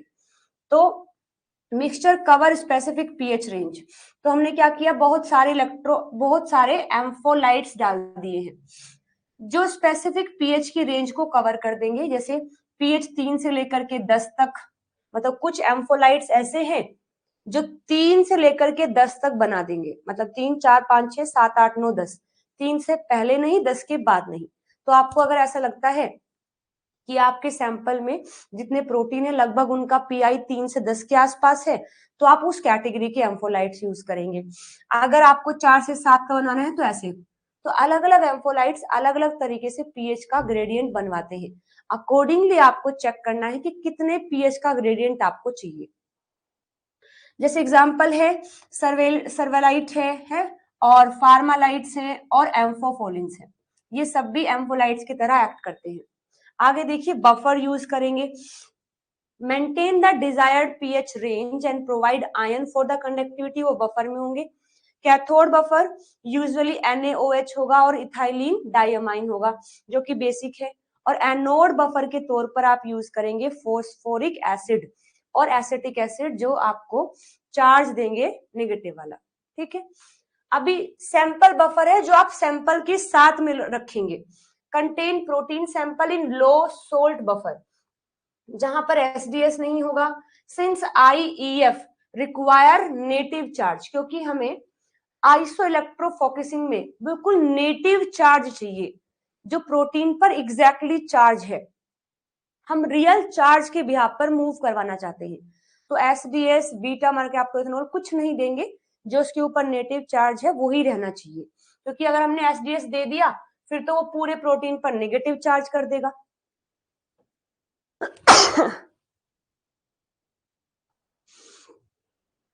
इसलिए जो है हम यहाँ एसडीएस नहीं देंगे। ऑफन क्या क्या ऐड करते हैं, यूरिया ऐड कर सकते हैं 6 से 8 मोलार का, जो अपने प्रोटीन को डीनेचर करेगा वाइल प्रिजर्विंग द चार्ज, लेकिन चार्ज को प्रिजर्व करेगा। एसडीएस क्या करता है, denature as well as charge भी देता है, बट यूरिया क्या करता है, डीनेचर तो कर देता है लेकिन चार्ज में कोई कंट्रीब्यूशन नहीं होगा। हम भी यही चाहते हैं कि मेरा प्रोटीन का चार्ज नेटिव वाला रहे, तो हम यूरिया से उसको ट्रीट कर सकते हैं डीनेचर करने के लिए, लेकिन चार्ज उसका प्रिजर्व रहेगा। CHAPS mild zwitter ions detergent होते हैं जो सोल्यूबलाइज कर देते हैं मेम्ब्रेन के प्रोटीन को, उनको निकालने के लिए आगे इंचार्ज में कोई डिस्टरबेंस नहीं करेंगे। DTT और बीटा मर्कैप्टोइथेनॉल है, रिड्यूस करता है डाइसल्फाइड बॉन्ड को, ये ऑप्शनल होता है। अगर आप चाहते हैं अलग अलग यूनिट भी मूव करे तो आप बीटा मर्कैप्टोइथेनॉल को यूज कर सकते हैं, जो केवल डाइसल्फाइड बॉन्ड को तोड़ेगा, चार्ज में कोई दिक्कत नहीं करेगा। Ampholytes to pre equilibrate sample with pH gradient, हम एम्फोलाइट्स को भी यूज करेंगे पहले अपने सैंपल को लोड करने से पहले, ताकि पीएच का ग्रेडियंट वहां बन जाए। तो आपको ऐसी चीजें यूज करनी है। अगर आप चाहते ही हैं कि हमारा प्रोटीन डीनेचर्ड हो जाए, मतलब वो अपनी अलग अलग सब यूनिट में आ जाए, तो आप बीटा मर्कैप्टोइथेनॉल को यूज कर सकते हैं, आप यूरिया को यूज कर सकते हैं। एसडीएस को या CTAP को नहीं यूज करेंगे, क्योंकि ये ऐसे हैं जो डीनेचर तो करवा देंगे बट वो चार्ज भी प्रोवाइड कर देंगे। हम नेटिव चार्ज रखना चाहते हैं, तो एसडीएस को बिल्कुल भी नहीं इस्तेमाल करना है। डीनेचर करवाना ही चाहते हैं तो यूरिया दे दीजिए, या फिर आप डीटीटी मतलब कि बीटा मरकैप्टोइथेनॉल भी दे सकते हैं। ठीक है, इसके बाद स्टेनिंग करेंगे और फिक्सिंग रिएजेंट यानी fixing solution methanol acetic acid देंगे ताकि अपना प्रोटीन इमोबिलाइज्ड हो जाए, मतलब पूरा होने के बाद अब वो इमोबिलाइज्ड हो जाए, मतलब अब वो मूव ना करे, क्योंकि अब हमें बैंडिंग देखनी है, कहाँ कहाँ बैंड आए हैं। तो हम मिथेनॉल प्लस एसिटिक एसिड देकर के इसको इमोबिलाइज कर लेंगे और स्टेन करने के लिए कॉमेसिव ब्रिलियंट ब्लू या सिल्वर स्टेन या फ्लोरेसेंट डाई का आप यूज कर सकते हैं। After that since IEF generate heat, क्योंकि ये जो होता है ना ये फोकसिंग जो होती है बहुत हाई टेम्परेचर पर, मतलब एक तरीके से बहुत वोल्टेज पर की जाती है, तो ओवर हीटिंग को बचाने के लिए आप क्या करेंगे, जो हीट जनरेट होता है तो system often include cooling buffers और circulating cold water to prevent the gradient distortion. तो क्योंकि ये बहुत ही हाई वोल्टेज पर होता है तो ओवर हीटिंग हो गई तो सब कुछ गड़बड़ हो जाएगा। ओवर हीटिंग होकर के अपना प्रोटीन भी फर्दर डीनेचर्ड हो सकता है, या पीएच का जो ग्रेडियंट बना है वो भी डिस्टोर्ट हो सकता है। तो वहां लगातार कूलिंग बफर डाले जाते हैं, या जो वाटर कोल्ड वाटर है उसको सर्कुलेट कराया जाता है उसके बाहर से, ताकि ओवर हीटिंग ना हो। तो ये सारे वो केमिकल्स हैं जो हमें इस्तेमाल करने होते हैं आइसो इलेक्ट्रोफोकसिंग में। फिर स्टेप्स क्या क्या है, किसके बाद क्या होगा, सबसे पहले जेल को प्रिपेयर कर लेंगे, पॉलीएक्राइलमाइड लेंगे और उसके साथ में एम्फोलाइट्स भी मिक्स करेंगे ताकि पीएच का जो वैल्यूज है वो सेट हो जाए। तो हमें ऐसे एम्फोलाइट्स यूज करने हैं जिनका पीआई अलग अलग हो, क्योंकि तभी तो वो अलग अलग पीएच को सेट करेंगे। तो हमें ऐसे एम्फोलाइट्स मिक्स करने हैं जिनके पास अलग अलग पीआई वैल्यू हो। फिर हम पीएच का ग्रेडियंट बनवाएंगे। ये कैसे बनेगा, जैसे ही आप इलेक्ट्रिक फील्ड अप्लाई करते हैं, आपने ये पूरा जेल बना लिया है, जेल में आपने एम्फोलाइट्स अलग अलग पीआई के वैल्यूज के एम्फोलाइट्स आपने डाल दिए हैं। डालने के बाद आपने करंट अप्लाई किया एनोड कैथोड के थ्रू, तो फिर वहां इलेक्ट्रिक फील्ड अप्लाइड होते ही एम्फोलाइट्स जो आपने डाले हुए हैं अंदर arrange themselves according to their own pI, अपने पीआई के हिसाब से वो पूरे जो जेल होता है उसमें शिफ्ट हो जाते हैं, forming a stable pH gradient across the gel. और इसी तरीके से जहां जहां एम्फोलाइट्स जाकर के सेट हुआ है वहां वहां स्पेसिफिक जो पीएच है वो मेंटेन हो जाता है। ठीक है, तो इसी तरीके से पीएच ग्रेडियंट बनता है। इसी तरीके से पीएच का ग्रेडियंट तैयार हो गया। बस अब आपने सैंपल को लोड कर दीजिए, इलेक्ट्रोफोरेसिस प्रोटीन माइग्रेट करेगा through the gradient until reaching the region where pH pI equal. Staining करेंगे after focusing, protein are fix and stain किसी भी मेथड से, और फिर लाइट देकर के आप बैंड को चेक कर सकते हैं। ठीक है, हाँ बताओ, कोई डाउट है क्या? फिर मैं आपको एक और पूरा बना करके दिखाऊंगी चीजें, मतलब कुछ एग्जाम्पल लेकर के देखेंगे। एम्फोलाइट्स लैब में अवेलेबल होते हैं, लैब में आप उनको फोन कर सकते हैं, अदरवाइज मार्केट से अवेलेबल होते हैं, आप उनको खरीद करके सीधा अपने जेल में पोर करेंगे। तो देखो केमिकल हालांकि बना सकते हैं हम भी, लेकिन केमिकल बनाने वाली जो लैब होती हैं वो अलग होती हैं, जिनका काम ही ये है कि वो पूरा एक फिक्स कंसंट्रेशन करके पूरा वेव करके अच्छे से एक भी नैनोग्राम भी चीजें कम या ज्यादा नहीं होनी चाहिए, बिल्कुल एग्जैक्टली बना बना करके वो तैयार रखते हैं। आप मार्केट से लेकर के उनको सीधा यूज कर सकते हैं, क्योंकि आप खुद बनाने बैठेंगे तो बहुत टाइम भी लग जाएगा, आपके पास वो इंस्ट्रूमेंट भी नहीं होते हैं जो छोटी छोटी चीजों को सेंसिटिव हो और चेक कर सके, तो अपना जो एक्सपेरिमेंट है वो अनसक्सेसफुल हो सकता है। ठीक है, तो इसलिए मार्केट से ही प्रेफर करते हैं, क्योंकि वहां पर पूरे एक्यूरेटली मेजर्ड होकर के चीजें आती हैं। जैसे देखो हम बात करें पेपर की जिस पर हम लिखते हैं, तो पेपर तो हम घर पर भी बना सकते हैं, लेकिन उसके लिए हमें अलग अलग चीजें लेके आनी पड़ेंगी, हमारे पास वो सारी मशीन भी नहीं है, तो पूरा जैसा पेपर हम इस्तेमाल करते हैं ऐसा एग्जैक्टली पेपर हम बना भी नहीं सकते। तो अगर हमें लिखना है तो हम मार्केट से पेपर लेके आएंगे, उस पर लिखना शुरू करेंगे। पर इसका मतलब ये नहीं कि पेपर हम खुद नहीं बना सकते। हम क्यों नहीं बना रहे हैं? क्योंकि हमारे पास सारे इंस्ट्रूमेंट नहीं है पेपर बनाने के लिए।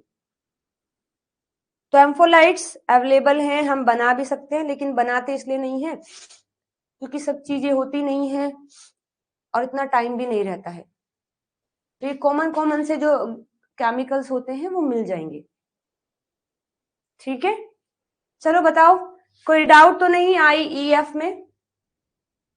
बोलिए।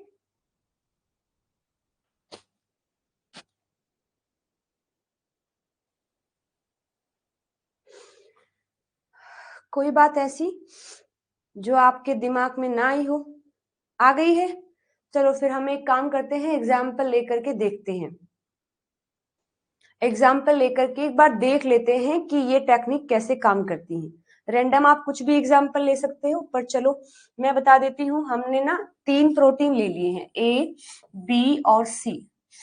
A का PI है 4.3, B का PI है 6 और C का PI है 8.8। यहां आपने अपना IEF का पूरा सेटअप लगा लिया है। IEF का आपने जो है पूरा सेटअप लगा लिया है, जिसमें अलग अलग वेरिएंट ग्रेडियंट के साथ में pH प्रेजेंट है। तो मान लेते हैं यहाँ कनेक्टेड है हमारा कैथोड और यहाँ कनेक्टेड है हमारा एनोड। ठीक है, और यहाँ अलग अलग pH है, मैं लिख लेती हूँ। मान लीजिए ये जो pH है, चलो 1 से लिख लेते हैं, 1 2 3 4 5 6।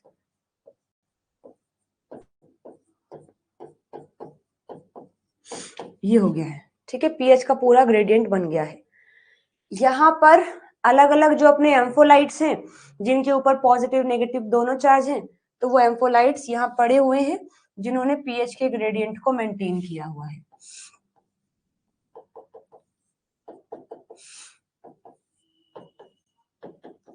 ये हमारे एम्फोलाइट्स पड़े हुए हैं जो मैं आपको ऐसे दिखा रही हूँ, जिन्होंने पूरा सेटअप किया हुआ है। यहाँ जो ग्रेडियंट बने हैं वो उन्हीं की वजह से बने हैं।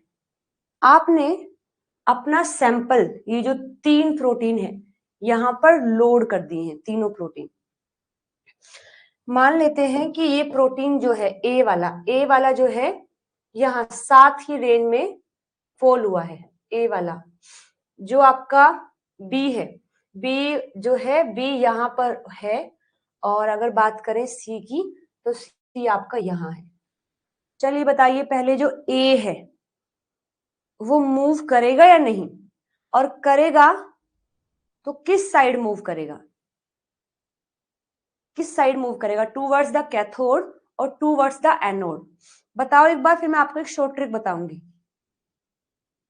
पहले देखकर मुझे बताएंगे अपना जो ए है, खाली ए के बारे में, कि ए जो है किस साइड मूव करेगा, कैथोड या एनोड। कैसे देखोगे? ए का पीआई गिवन है और फिलहाल वो जहां पर है वो पीएच भी आपको गिवन है, 7 के आसपास है।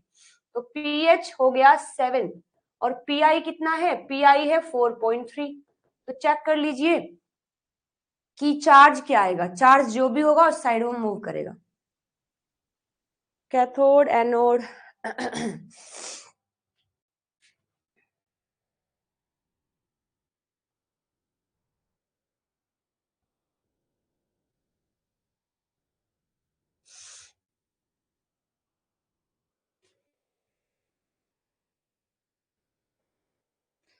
गुंजन, थोड़ा सर्च करना पड़ेगा इसके बारे में। एक बार रूल तो निकला था कि पीएचडी के साथ साथ आप कुछ और भी कर सकते हैं। अब मुझे नहीं पता वो चीज अभी भी है या नहीं है। तो कुछ तो यूनिवर्सिटीज ऐसी हैं जो आपको बिल्कुल अलाउ ही नहीं करती हैं पार्ट टाइम कुछ भी करना। जैसे फॉर एग्जांपल जेएनयू एक ऐसी यूनिवर्सिटी है जिसमें पूरे दिन आपको केवल पीएचडी करनी है। पीएचडी के बारे में सोचना है, खाते हुए पीते हुए सोते हुए सब कुछ। तो जेएनयू एक ऐसी यूनिवर्सिटी है जो बिल्कुल भी अलाउ नहीं करती अपने स्टूडेंट को कि पीएचडी से अलग वो कुछ भी करे। मतलब उनके ऊपर इतना प्रेशर होता है कि बस केवल रिसर्च और रिसर्च करनी है। बाकी यूनिवर्सिटीज हैं वो थोड़ा सा फिर भी आपको रिलैक्सेशन देती हैं कि आप कुछ और करना चाहें पीएचडी के साथ साथ तो कर सकते हैं, बट आपका जो पीएचडी का काम है वो भी आपको कॉन्टिन्यूसली करना पड़ेगा। तो वो डिपेंड करता है यूनिवर्सिटीज टू यूनिवर्सिटीज। हाँ, अच्छा, कुछ कह रहे हैं कैथोड, कुछ कह रहे हैं एनोड। आपको बस ना कुछ नहीं देखना है, कुछ नहीं देखना है, बस ये देखना होता है, हमने कहा जब पीएच पीआई के बराबर हो जाएगा तब वो मूव करना शुरू करेगा, है ना। तो अब इस प्रोटीन के पास दो चांस है, वो इधर मूव कर जाए, वो इधर मूव कर जाए।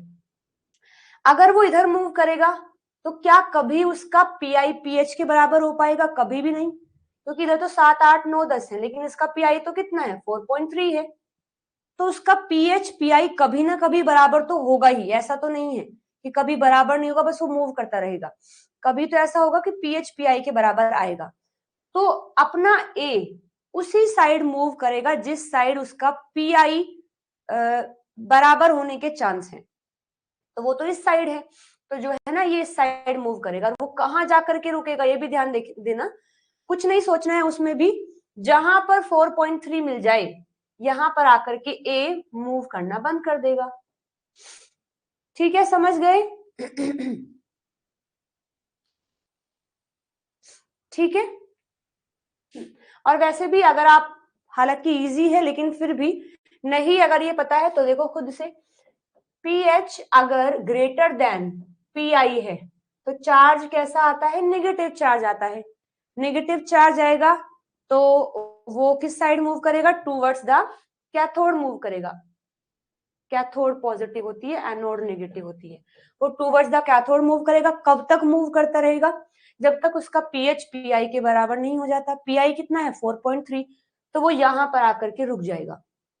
ए आपको यहां दिखाई देगा। डन।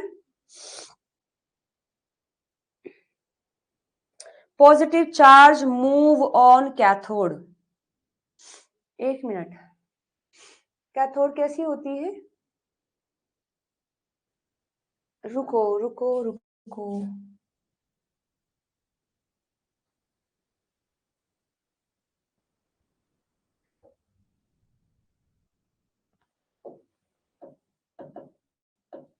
थोड़ा सा गड़बड़ हुआ है, एक मिनट गाइस, मैंने इलेक्ट्रोड पर ध्यान नहीं दिया।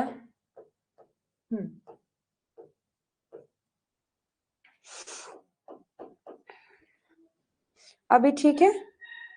हाँ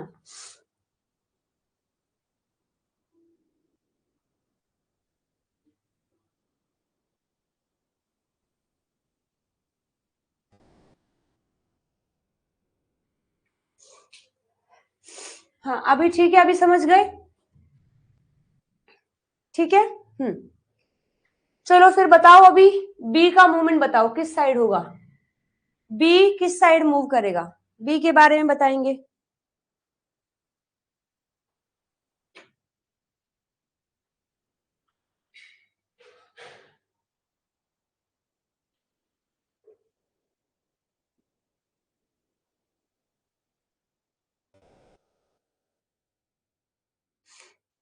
जो अपना कौन है? बी। हाँ, बी किस साइड मूव करेगा?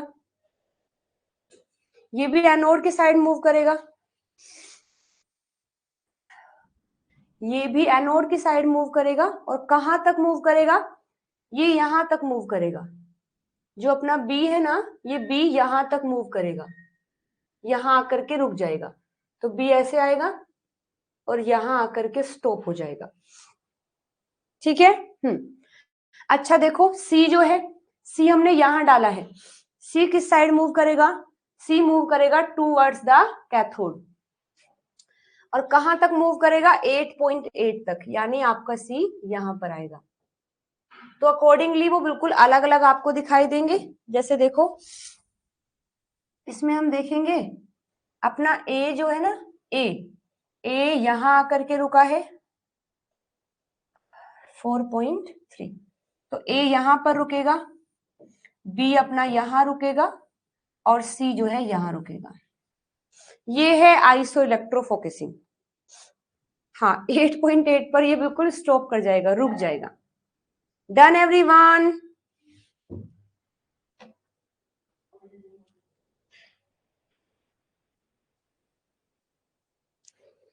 समझ गए ना आप लोग? डन हुआ? ठीक है। अच्छा ये क्वेश्चन आ गया है, लेकिन क्वेश्चन से पहले मैं आपको 2D इलेक्ट्रोफोरेसिस समझा देती हूँ। डन हो गया? चलो ठीक। 2D इलेक्ट्रोफोरेसिस ये और भी मजेदार टेक्निक है, और भी मजेदार है। देखना कैसे। देखिए फर्स्ट डायमेंशन 2D से मतलब है 2 डायमेंशनल जेल इलेक्ट्रोफोरेसिस। ये एक ऐसा इलेक्ट्रोफोरेसिस है जिसमें हम दो चीजों को हमने इनकॉर्पोरेट कर दिया है। दो कौन कौन सी है? एक तो है आपका फर्स्ट डायमेंशन जिसमें हमने अलग कैरेक्टर को यूज करके उनको सेपरेट करवाया है। दूसरा है अपना दूसरा डायमेंशन जिसको हमने अलग कैरेक्टर यूज करके सेपरेट करवाया है। तो फर्स्ट डायमेंशन जो कि हॉरिजॉन्टल होता है, जिसमें हम सेपरेट करते हैं मॉलिक्यूल को बाय आइसोइलेक्ट्रिक पॉइंट, यानी यहां हम आइसो इलेक्ट्रो फोकसिंग जो मैं आपको अभी बताई है ना वो करते हैं, जिसमें हम हॉरिजॉन्टल अपने जेल को रखते हैं, लाइक दिस हॉरिजॉन्टल रखते हैं अपने पार्ट को और फिर मूव करवाते हैं। और उसके बाद जब वो पूरे सेपरेट हो गए, अपने चार्ज के बिहाफ पर सेपरेट हो गए हैं, अब हम इनको पोर करेंगे अपने वर्टिकल जेल इलेक्ट्रोफोरेसिस में। जो कौन सा था याद है आपको? वर्टिकल वाला कौन सा था हमारा? SDS फेज वाला। तो ये है आइसो इलेक्ट्रोफोकसिंग, जिसमें हम प्रोटीन को सेपरेट करवा लेंगे पहले उसके चार्ज मतलब उसके आइसोइलेक्ट्रिक पॉइंट के बिहाफ पर हमने अलग अलग करवा लिया है। उसके बाद फिर पूरे अलग अलग होने के बाद यहां हमने वेल लगा करके अपने सैंपल को अलग अलग वेल में पुट कर दिया और अब हम उनको मूव करवा रहे हैं उनके साइज के बिहाफ पर। ऐसे आप प्रोटीन को अलग कर सकते हैं। आप कब इस टेक्निक को यूज करेंगे? जब आपके पास एक कॉम्प्लेक्स मिक्सचर प्रेजेंट हो, कॉम्प्लेक्स सैंपल हो। मतलब आपके सैंपल में ना ऐसे ऐसे प्रोटीन है जिनमें से आपने दो देखा, दोनों का आइसोइलेक्ट्रिक पॉइंट सेम है लेकिन दोनों का साइज अलग अलग है। तो अगर आप उसको IEF से सेपरेट करवा रहे हैं, जब आप उसको IEF से सेपरेट करवाएंगे तो वो आपको एक ही बैंड देगा, सेपरेट तो हुए नहीं, क्योंकि दोनों क्या है? दोनों का सेम PI है। तो अगर आप उसको IEF में सेपरेट करवा रहे हैं तो वो केवल एक बैंड देगा आपको, केवल एक बैंड। सेपरेट तो हुए नहीं, दोनों एक साथ आ गए हैं। अब हम क्या करेंगे? इन दोनों को यहां पुट कर देंगे। अब क्योंकि दोनों का साइज अलग अलग है तो अब वो आपको अलग अलग बैंड की फॉर्म में मिल जाएंगे। तो देखो अगर आप केवल IEF करवाते बस तो वो कभी सेपरेट हो ही नहीं पाते। क्यों? क्योंकि दोनों का PI तो सेम है, तो कभी आप उनको सेपरेट नहीं कर पाते। और मान लीजिए दो प्रोटीन दोनों का साइज सेम है लेकिन PI अलग अलग है, तो कभी भी आप उन प्रोटीन को सेपरेट नहीं कर पाते, क्योंकि साइज अगर दोनों का सेम है तो आपको एक ही बैंड मिलता।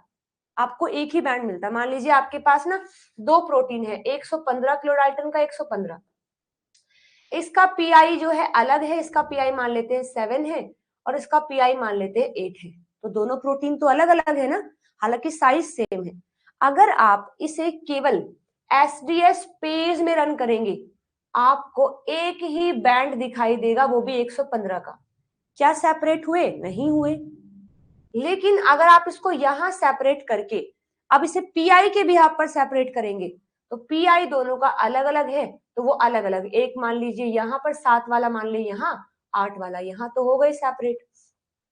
तो ये फायदा है दोनों को इनकॉर्पोरेट करने का, ताकि आप एग्जैक्टली अपने कॉम्प्लेक्स डेटा में से प्रोटीन को अलग अलग कर सके।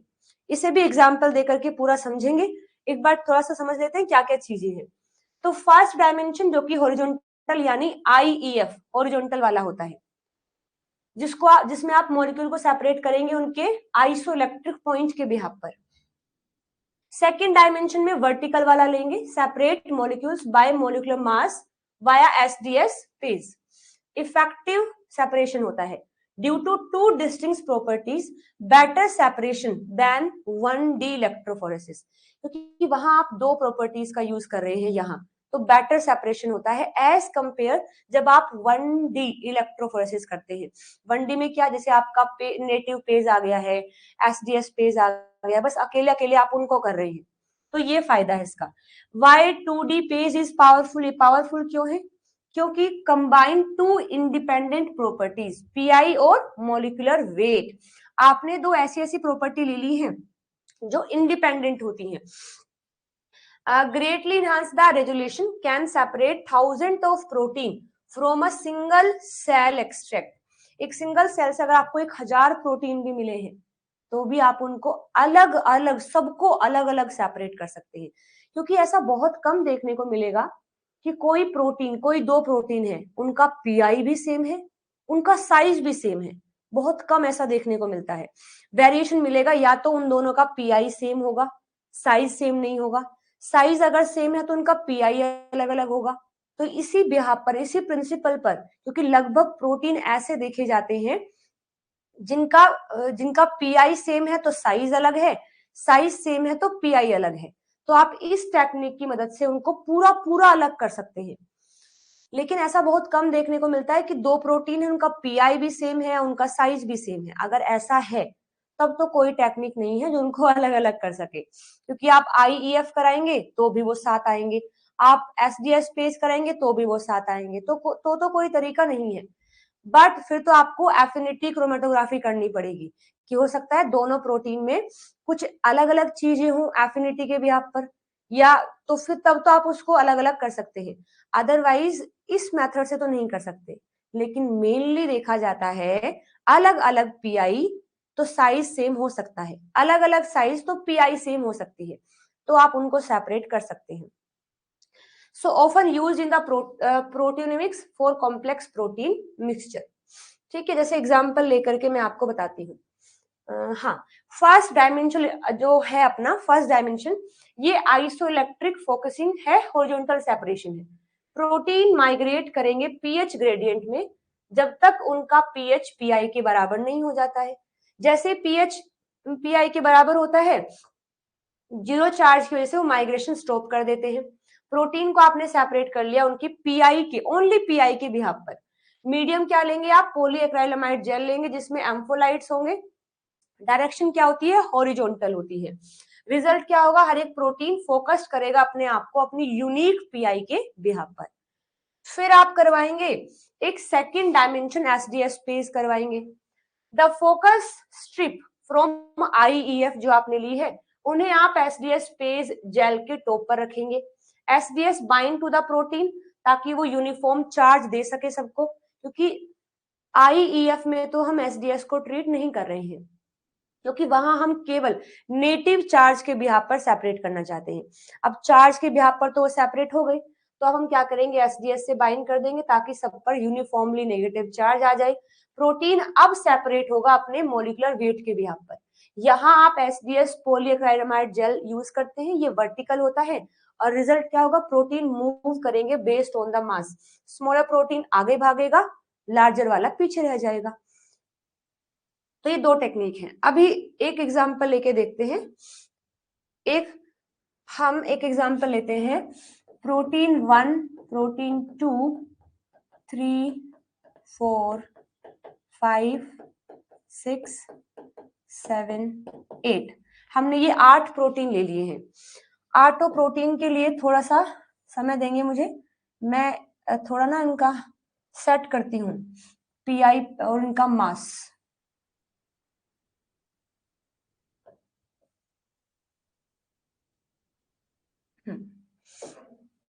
यहाँ पर बात कर लेते हैं इनके पीआई की, यहाँ पर बात कर लेते हैं इनके मास की। तो इसका पीआई रख देते हैं 6, इसका भी रख देते हैं 6, इसका मास 10 तो इसका मास रख देते हैं 20, इसका पीआई रख लेते हैं 8, इसका पीआई रख लेते हैं 8, इसका मास 50 रख लेते हैं, इसका मास रख लेते हैं 60, इसको 3 बोल देते हैं, चलो इसको भी 3 बोल देते हैं, इसका मास रख लेते हैं 10 और इसका मास रख लेते हैं 20।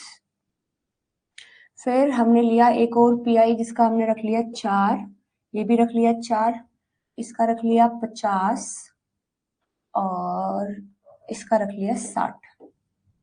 हमने यहाँ एक 2D जेल प्रिपेयर कर लिया जिसमें वर्टिकल रखा हमने एक और एक रखा, यानी एक रखा हॉरिजॉन्टल, एक रखा वर्टिकल।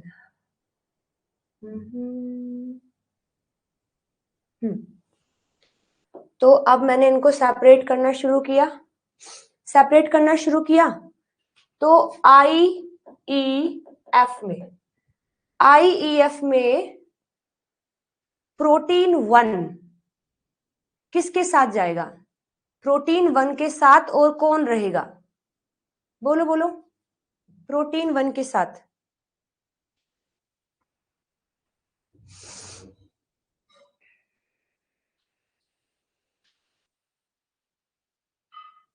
3D अभी तक तो नहीं है माही, 3D अभी तक तो नहीं है।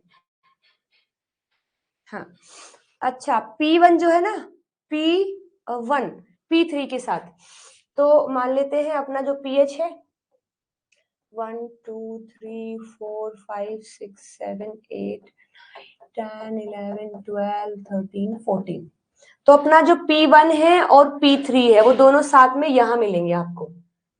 P1 और P3 दोनों यहां मिलेंगे, ठीक है।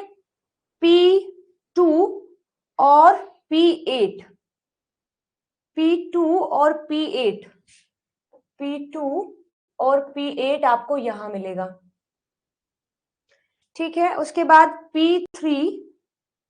P3 अकेला है, P3 जैसा कोई नहीं है ना, ठीक है।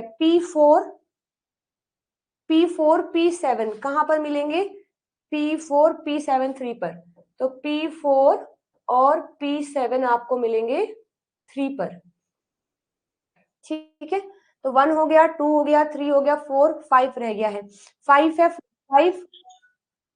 5 और 6 एक साथ मिलेंगे, 5 और 6 4 पर एक साथ मिलेंगे। क्या आवाज नहीं है क्या? P5 और P6 हो गए पूरे? हाँ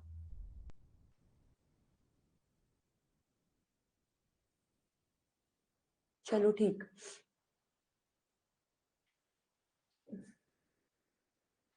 अच्छा P3 1 के साथ हो गया है, हाँ डन हो गया। 1 2 3 4 5 6 7 8 1 2 3 डन। चलो अब इनको क्या करते हैं, वेल में पुट कर देते हैं। हमने यहाँ लगा रखे हैं वेल,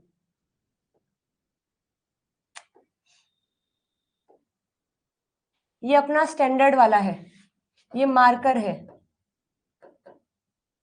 ये मार्कर है जिसमें हमने कितना ले रखा है, 60 तक ले रखे हैं। तो 10 20 30 40 50 60, तो ये मैंने यहाँ पोर कर दिया, ये मैंने यहाँ पोर किया, ये यहाँ पोर कर दिया है। अब P4 P7 को जब मैं मूव करवाऊंगी, P4 को और P7, P4 देखो कितना है 10 है और P7 कितना है 20, तो मतलब 10 वाला, गलती हो गई, गलती 70 60 50 40 30 20 10, तो मेरा P4 जो है, P4 कितना है 10 है, तो मुझे एक बैंड P4 का यहाँ मिलेगा, और P4 के साथ कौन है, P7 है, तो एक बैंड मुझे मिलेगा यहाँ। देखो हो गए अलग अलग, हो गए ना अलग अलग। अगर आप 1D यूज करते तो P4 P7 कभी अलग ही नहीं हो सकते थे, बट आपने 1D के बाद 2D वाला किया तो देखो दोनों सेपरेट हो गए। तो ये कौन सा है, ये है 20 वाला, कौन है P7, और ये है आपका P4। अच्छा इसमें से देखो P5 और 6, 5 कितना है 50 और 6 है 60, तो मतलब एक बैंड मिलेगा आपको यहाँ और एक बैंड मिलेगा 60 वाले में यहाँ। तो 50 वाला कौन है, 50 वाला है P5, और 60 वाला कौन है, 60 वाला है आपका P6, है ना। हाँ ऐसे ही देखो यहाँ P1 और P3 है, P1 कितना है 10, तो मतलब यहां मिलेगा, और P3 कितना है 20, तो अगेन वो यहां मिलेगा। तो ये P1 और P3। इसके बाद अगर P2 की बात करें तो ये है 50, ये आपको यहां मिलेगा P2 50 पर। और कौन है यहाँ P8 है, P8 है 60, वो आपको यहां मिलेगा P8। Okay everyone.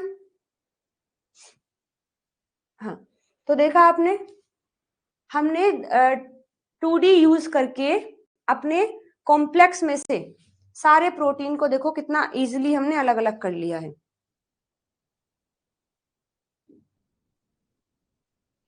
ओके,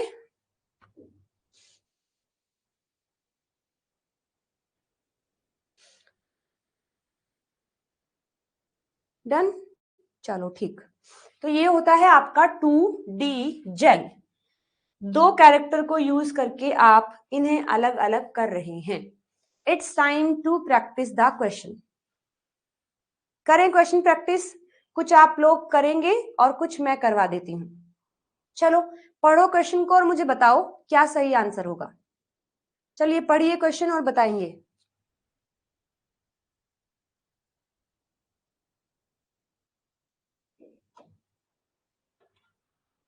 अभी पकड़ती हूँ किसने हैंड रेज किया, जल्दी जल्दी जल्दी जल्दी।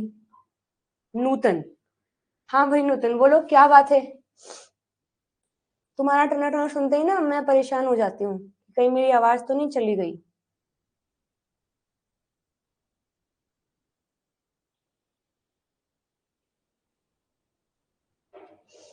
चलो क्वेश्चन को पढ़िए और बताएंगे।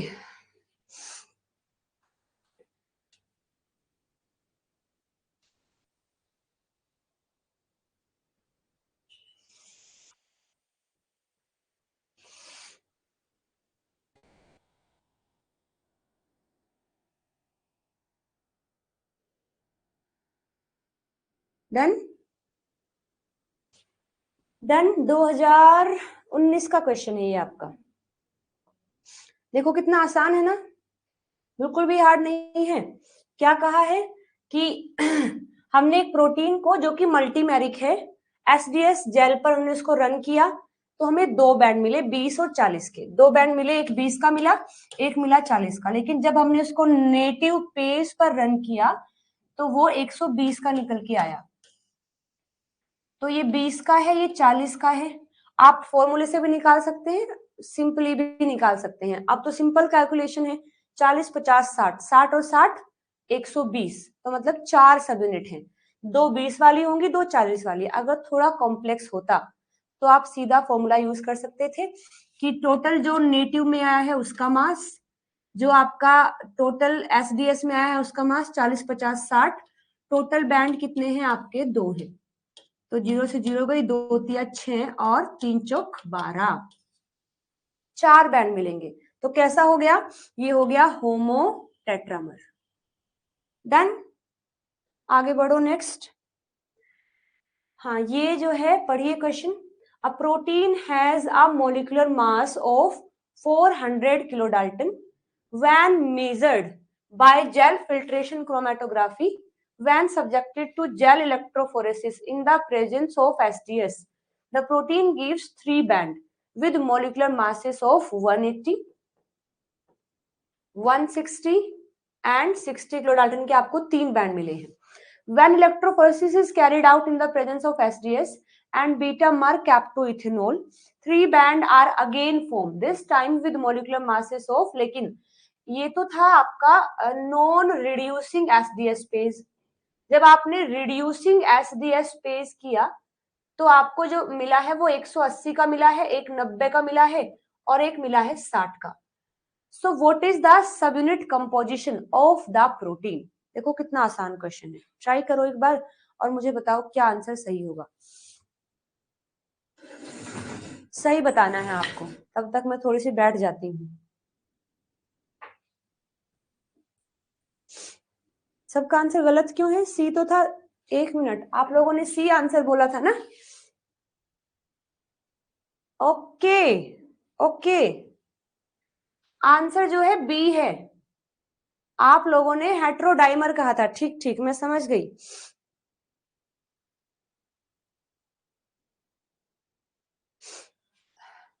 अच्छा रुको, आप लोगों ने बताया है, आप सभी ने हेट्रोडाइमर कहा था, डाइमर नहीं है, टेट्रामर है, 4 यूनिट आई है, डाइमर नहीं है। डाइमर है अगर तो 2 बैंड मिलने चाहिए, 2 तो मिल गए हैं, एक 20 का मिला है, एक मिला है 40 का, लेकिन मास तो पूरा नहीं हुआ ना। 2 बैंड से जो टोटल मास है प्रोटीन का वो पूरा नहीं हो पाया है। टोटल मास तो 120 है, और जो बैंड मिलने के बाद मास है वो कितना है, वो 60 है।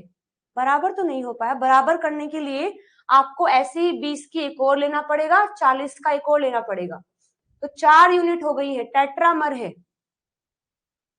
ठीक है, हाँ टेट्रामर है। ये देखो कोमल, बस इतना कॉन्फिडेंस चाहिए लाइफ में। कोमल कह रही है मैम आपने आंसर गलत मार्क कर दिया है, मतलब आप तो कभी गलती नहीं कर सकते, मैम तो कर सकती है, पर आपसे कभी गलती नहीं होगी, है ना।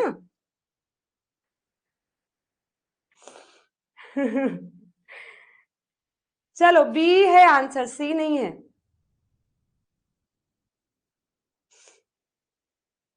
चलो आगे बढ़ते हैं, नेक्स्ट।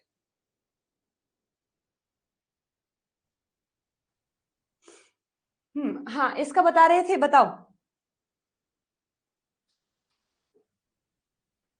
ये कोमल ना आजकल ज्यादा बोलने लगी है। एक दो क्वेश्चन पूछने पड़ेंगे, इसको रोस्ट करना पड़ेगा।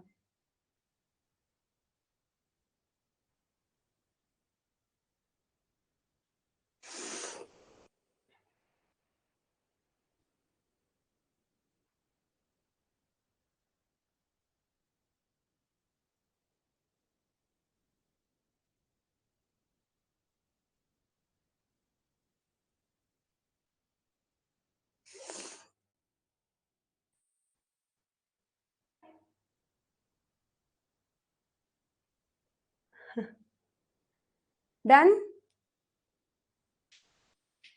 चलो ठीक। हाँ बताओ। देखो कितना आसान क्वेश्चन है, जब हमने किया ना इसको, तो मुझे 90 की एक मिली है, मतलब कि ये क्या है, ये डाइमर फॉर्म में है, ये डाइमर में है, तभी तो मास पूरा कंप्लीट हो पाएगा। आपको ना मोलिकुलर मास पूरा करना पड़ेगा। जैसे यहाँ पर जितना है ना, यहाँ पर भी इतना होना चाहिए। 160 से 160 मैच हो गया, 60 से 60, ये तो मैच नहीं हुआ ना, मतलब आपको मैच करने के लिए एक और 90 की सब यूनिट रखनी पड़ेगी। मतलब ये डाइमर है, और डाइमर भी कैसा है, क्योंकि रिड्यूसिंग एसडीएस स्पेस देने के बाद ये जनरेट हुआ है, मतलब दोनों में डाइसल्फाइड लिंकेज है। सो हमारे प्रोटीन के पास 4 सब यूनिट है, एक 160 की है, एक 60 की है, दो 90-90 की है, सही। जो 90 वाली सब यूनिट है वो डाइसल्फाइड बॉन्ड से लिंक है, सही। प्रोटीन के पास 3 सब यूनिट है, नहीं। 60 वाली लिंक है, नहीं। तो पी और क्यू सही है, B is the right answer, B is the right answer. ठीक है, अब की बात सबने सही बोला है। हाँ आगे देखो, ये दिसंबर 2012 का क्वेश्चन है। The molecular mass of a protein determined by gel filtration is 120 kilo dalton when it is mass is determined by SDS space with और without beta mercaptoethanol it is only 60 kilo dalton. What is the most probable explanation for these observation. दिसंबर 2012 का कितना बढ़िया सा question है, चलो बता दो सोच करके, पढ़ करके।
हाँ जी, क्या लगता है, बोलो।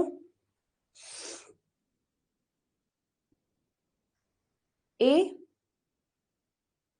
पक्का? चलो देखते हैं ए है या नहीं। देखिए, क्वेश्चन को थोड़ा एक बार ध्यान से पढ़ना पड़ेगा, फिर देखते हैं। ये कहा है कि मॉलिक्यूलर मास प्रोटीन का 120 किलो डाल्टन है, ठीक है। जब हमने इसके मास को डिटरमाइन किया एसडीएस पेज की मदद से, साथ में विद और without beta mercaptoethanol, it is only 60 kilo dalton. मतलब ऐसा केस लिया है कि एक है नॉन रिड्यूस्ड एसडीएस पेज, मतलब कि नो बीटा मरकैप्टोइथेनॉल, और एक लिया है रिड्यूस्ड एसडीएस पेज, मतलब बीटा मरकैप्टोइथेनॉल लिया है। दोनों ही केस में it is only 60 kilo Dalton. मुझे जो बैंड मिला है एक ही मिला है 60 किलो डाल्टन का, और यहां भी 60 किलो डाल्टन का बैंड मुझे देखने को मिला है, ठीक है। So it is only 60 kilo dalton. What is the most probable explanation for these observation? अच्छा एक बात बताओ, आप कह रहे हैं कि first is the right answer, protein is a dimer. चलो ठीक है, बिल्कुल मान लिया। 60 की अगर एक यूनिट है 120 है तो 2 यूनिट हो गई है। Which two identical chain are cross link by disulphide bond? अगर वो दोनों चेन डाइसल्फाइड बॉन्ड से लिंक होती तो क्या आपको नॉन रिड्यूस्ड में एक ही बैंड मिलता? मिलता तो एक ही, लेकिन क्या वो 60 का होता? बताओ, केवल इस क्वेश्चन का जवाब देंगे। अगर मेरे पास एक ऐसा प्रोटीन है और ये भी 60 का है और ये भी 60 का है, आप अगर उसे नॉन रिड्यूस्ड एसडीएस पेज में रख रहे हैं तो क्या ये बैंड सही है? क्या ये बैंड सही है? नहीं है ना सही, क्योंकि अगर ये सिचुएशन होती तो इसके अंदर मुझे जो बैंड है वो मिलता तो एक ही, लेकिन वो एक बैंड में मुझे 120 का मिलना चाहिए था, है ना। और यहां पर अगर मैं इसको रन कर रही हूं तब जाकर के ये 60 का मिलता है, तो मैं जस्टिफाई करती हूं कि हाँ दोनों सब यूनिट 60-60 की हैं और दोनों में डाइसल्फाइड बॉन्ड है। लेकिन अब मैं ये बात नहीं कहूंगी क्वेश्चन में, क्योंकि ये लिखा है कि आपने एसडीएस पेज को रन किया विद और विदाउट बीटा मरकैप्टोइथेनॉल, और it is only 60 kilo Dalton. दोनों में जो आपको बैंड मिला है वो 60 किलो डाल्टन का मिला है, यानी यहां पर डाइसल्फाइड बॉन्ड तो नहीं है। हाँ एक बात हो सकती है, यहां डाइसल्फाइड बॉन्ड नहीं है तो ये सेम केस आ सकता है। मान लीजिए यहां बस केवल ना नॉन कोवेलेंट बॉन्डिंग है, तो आपने नॉन रिड्यूसिंग दिया, एसडीएस तो है ना, एसडीएस ने तोड़ दिया इसको, दो बैंड मिले 60-60 के। जब आपने बीटा मरकैप्टोइथेनॉल दिया तो भी एसडीएस तो है ना, एसडीएस ने फिर इसको कट किया, आपको दो बैंड मिल गए।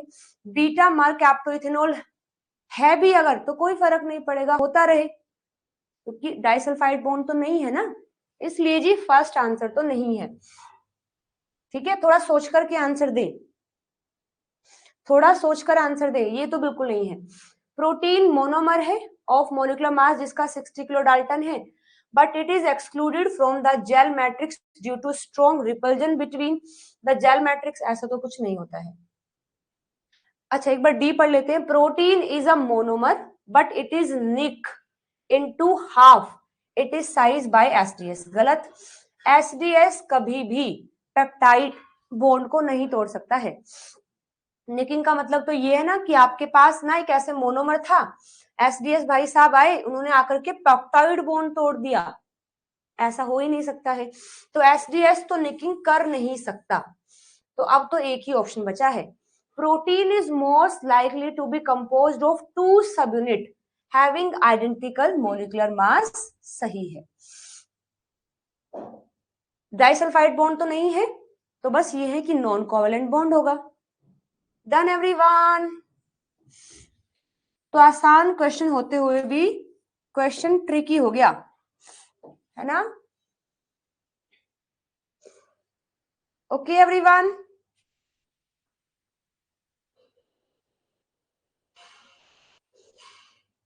क्लियर है? हाँ, गए 4 नंबर, ठीक है, चलो गुड, आगे बढ़िए। नेक्स्ट 2023 का क्वेश्चन है, दिसंबर 2023। You have purified an enzyme that has a molecular weight of 60 kilo Dalton. You run this protein on SDS space gel and get the following result. Which of the following statement is valid for the quaternary structure of this enzyme? तो ये देख करके बताइए कि अपना वो जो enzyme है जिसका वेट कितना है 60 किलो डाल्टन है, आपने उसको एसडीएस पेज पर रन किया है, तो क्या सही लगता है?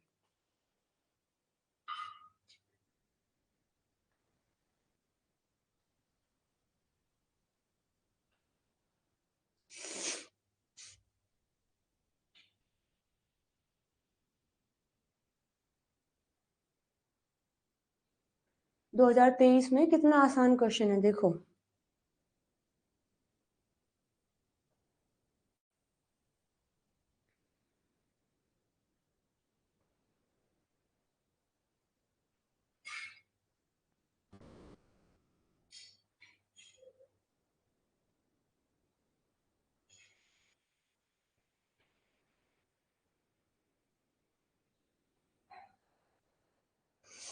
बी पक्का?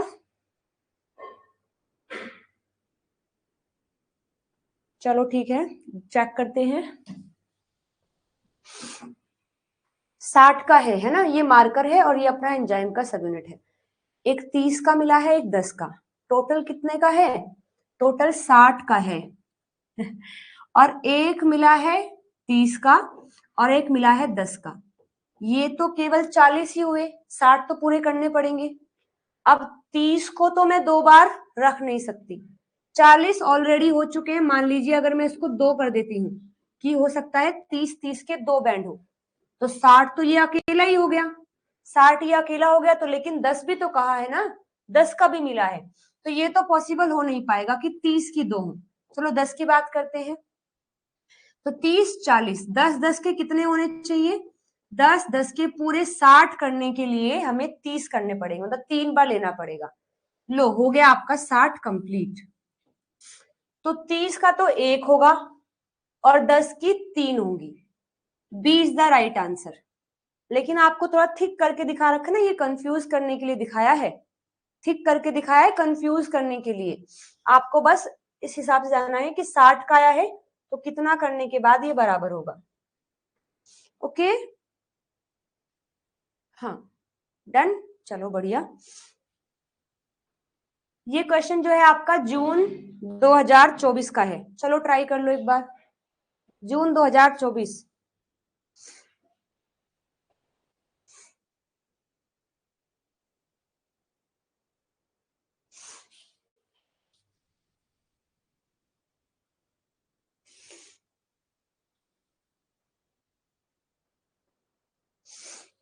क्या कुछ ने ए भी आंसर किया हुआ है? ए नहीं है।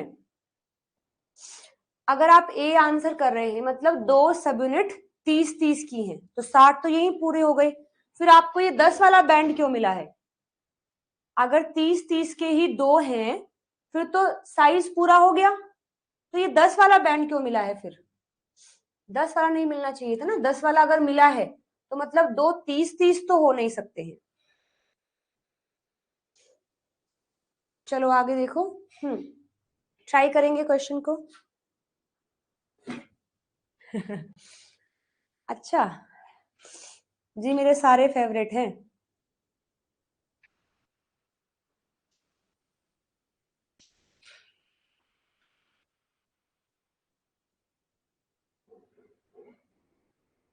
मतलब मैं ये कह सकती हूँ प्रतिज्ञा और मोहन चीटिंग नहीं करते हैं, तभी सबके बी आते आते भी उन्होंने अपना ए लिखा है।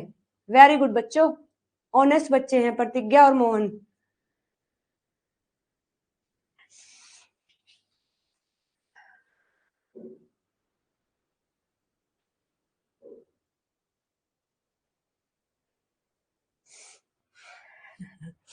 नहीं, बड़े नहीं है, आसान है, अभी हैबिट डालो बड़े क्वेश्चन पढ़ने का, क्योंकि बहुत सारे एग्जाम्पल मैंने आपको दिखा दिए। जितना क्वेश्चन बड़ा होता है उतना ही आसान होता है।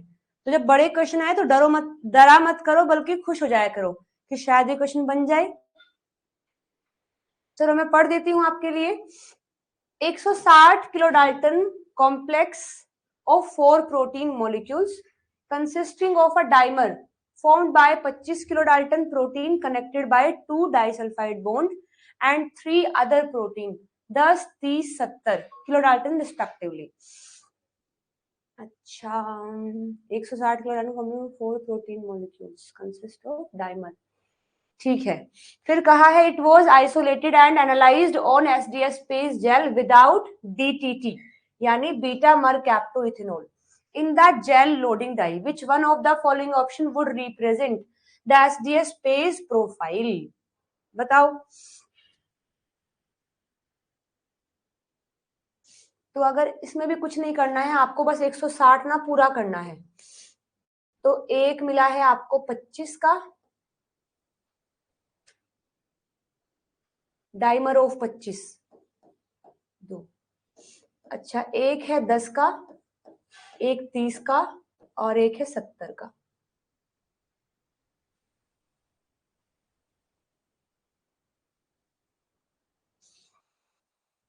तो कितने बैंड मिलेंगे आपको, ये पूछा है।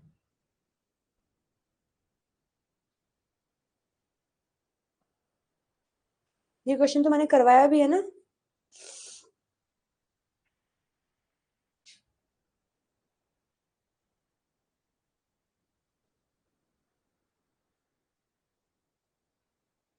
डन।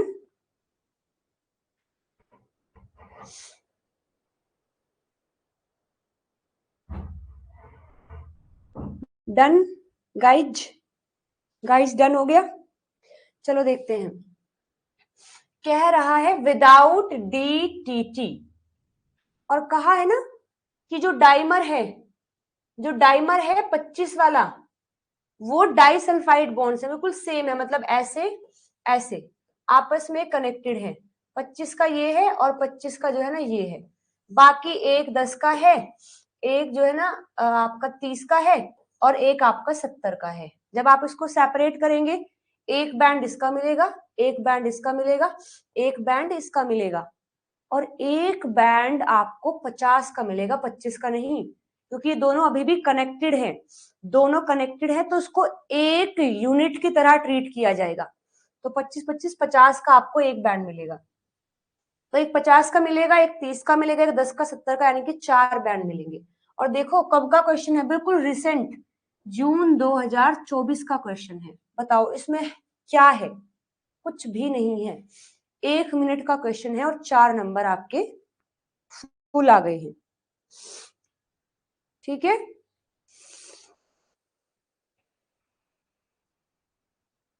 हाँ। और अगर यहाँ हम बीटा मरकैप्टोइथेनॉल यूज करें तो बताओ क्या आंसर आएगा। अगर मैं विदाउट की जगह ये आउट हटा दूं, आउट को यहां से अगर आउट कर दिया जाए तो विद डीटीटी, तो क्या रिजल्ट आएगा। फिर कौन सा ऑप्शन सही होगा अगर वहां विद डीटीटी कर दिया जाए तो।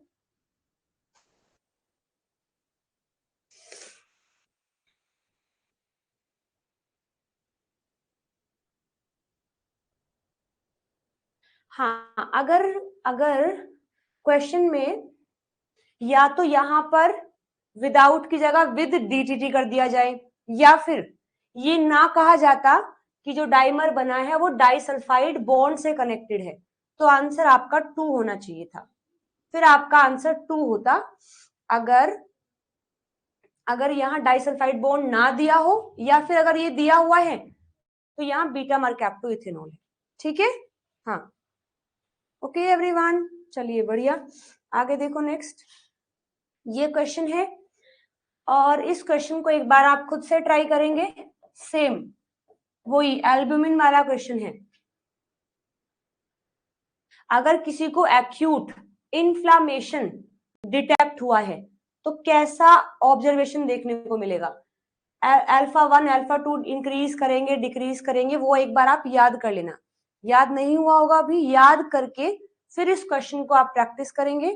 2019 का क्वेश्चन है ये। चलो ये भी कर लो। आइसोइलेक्ट्रिक फोकसिंग में protein are separated on the basis of their. Isoelectric focusing में प्रोटीन को किस बेस पर सेपरेट करते हैं?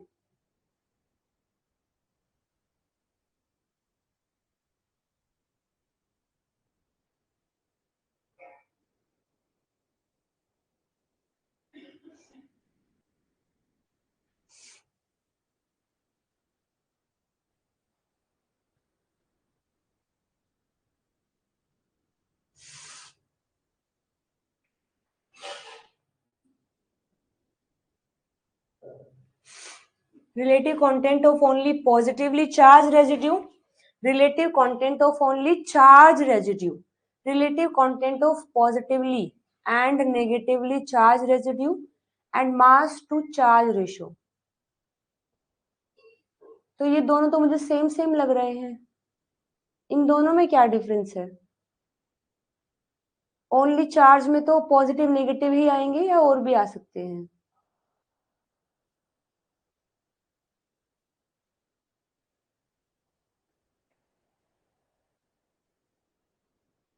क्या लगता है? मेरे को तो सी ज्यादा एग्जैक्ट लग रहा है, सी ज्यादा एग्जैक्ट है। Relative content of positively and negatively charge residue, कि अपना जो भी प्रोटीन है उसमें पॉजिटिव कितने हैं नेगेटिव कितने हैं, क्योंकि पॉजिटिव नेगेटिव ही उसमें कंट्रीब्यूट करेंगे, उसके एग्जैक्ट चार्ज में कंट्रीब्यूशन पॉजिटिव और नेगेटिवली वालों का होता है। So is the most accurate.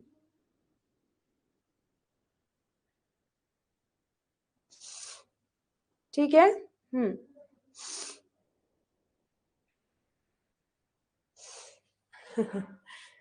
चलो आगे देखो नेक्स्ट।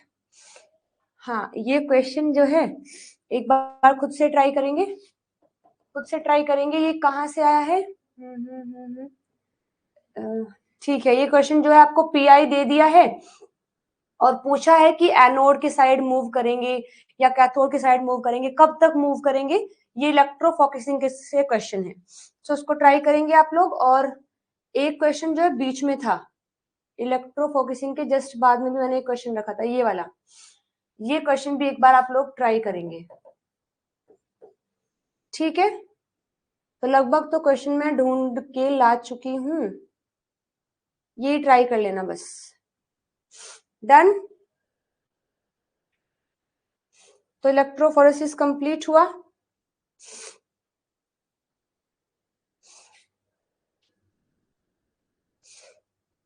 हाँ तो देखिए कल का क्या रूटीन रहेगा मैं बता देती हूँ। मंडे से हम शुरू करेंगे सीक्वेंसिंग वाला पार्ट, डीएनए का आरएनए का सीक्वेंसिंग करना है, वो वाला पार्ट पढ़ेंगे, मंडे से पढ़ेंगे। कल आपके दो तो मैं टेस्ट रख रही हूँ, दो टेस्ट होंगे कल संडे में। कल आपके दो टेस्ट हैं, एक ट्रांसलेशन का है तो ट्रांसलेशन को रिवाइज कर लेना, और एक रहेगा ओपेरोन वाला। दोनों टेस्ट आपको कल मिल जाएंगे, एक मिल जाएगा सुबह 9 बजे और एक मिल जाएगा शाम को 5 बजे। फिर आने वाले ट्यूसडे में आपको डीएनए आरएनए का आइसोलेशन वाले पार्ट से, एक अपना क्रोमेटोग्राफी से, एक इलेक्ट्रोफोरेसिस से, और तब तक तो सीक्वेंसिंग भी हो जाएगी। 2 लेक्चर का क्लास है सीक्वेंसिंग का, मंडे में पूरा हो जाएगा। ट्यूसडे में ये सारा पार्ट रहेगा। कल आपकी छुट्टी है, लेकिन एक छोटी सी क्लास मुझे रखनी है, छोटी सी क्लास शाम को आधे घंटे की मैक्सिमम क्लास रहेगी। मुझे कुछ डिस्कस करना है सिलेबस के बारे में, तो जरूर आ जाइएगा। खासकर जो बच्चे ऑनलाइन आते हैं वो तो जरूर आएंगे। हालांकि मैं टेलीग्राम पर एक बार मैसेज कर दूंगी, जिसको भी आना होगा वो उस क्लास में आएंगे। 30 मिनट की क्लास रखेंगे, कुछ डिस्कस करना है जरूरी, बहुत जरूरी डिस्कस करना है मुझे आप लोगों से। तो कल बस एक क्लास रहेगी, शाम के टाइम ही रखेंगे, 30 मिनट की क्लास, बाकी आपका कल ऑफ रहेगा।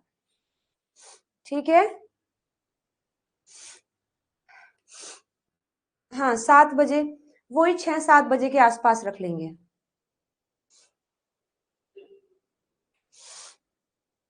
ठीक है मोहन, मैं कल देखती हूँ, टाइम लगेगा तो एक स्केड्यूल तैयार कर दूंगी। ठीक है गाइस, ओके।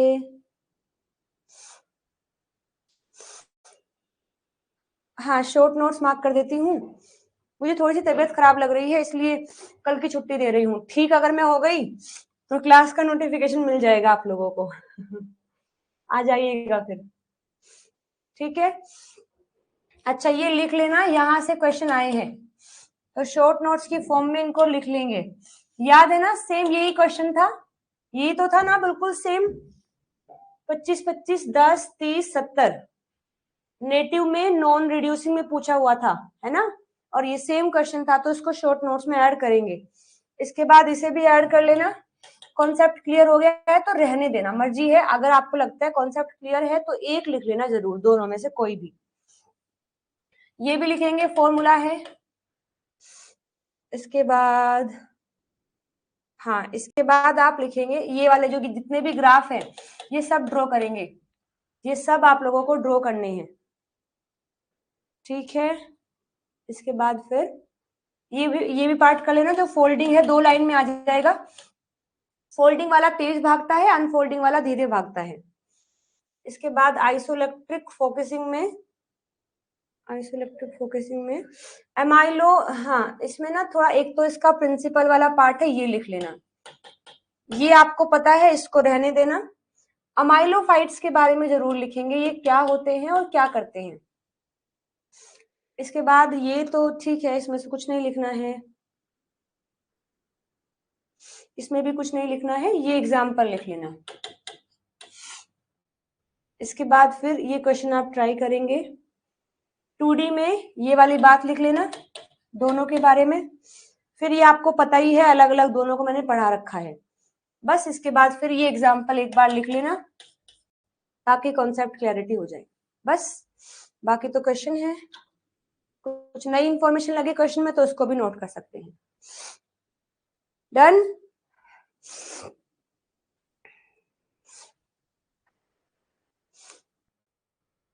ठीक है।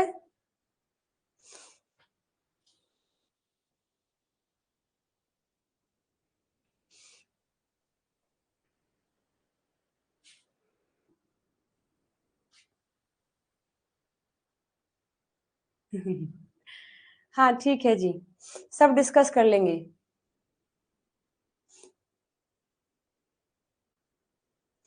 हाँ, कल ऑफ है, बस आधा घंटा दे देना जी।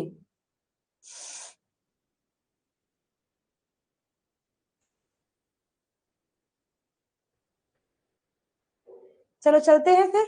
हम्म।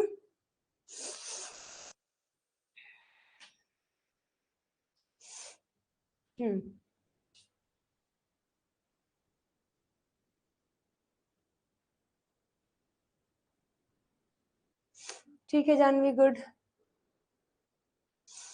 चलो जी, ठीक है, मैं अपना ध्यान रखूंगी, आप लोग भी अपना ध्यान रखेंगे।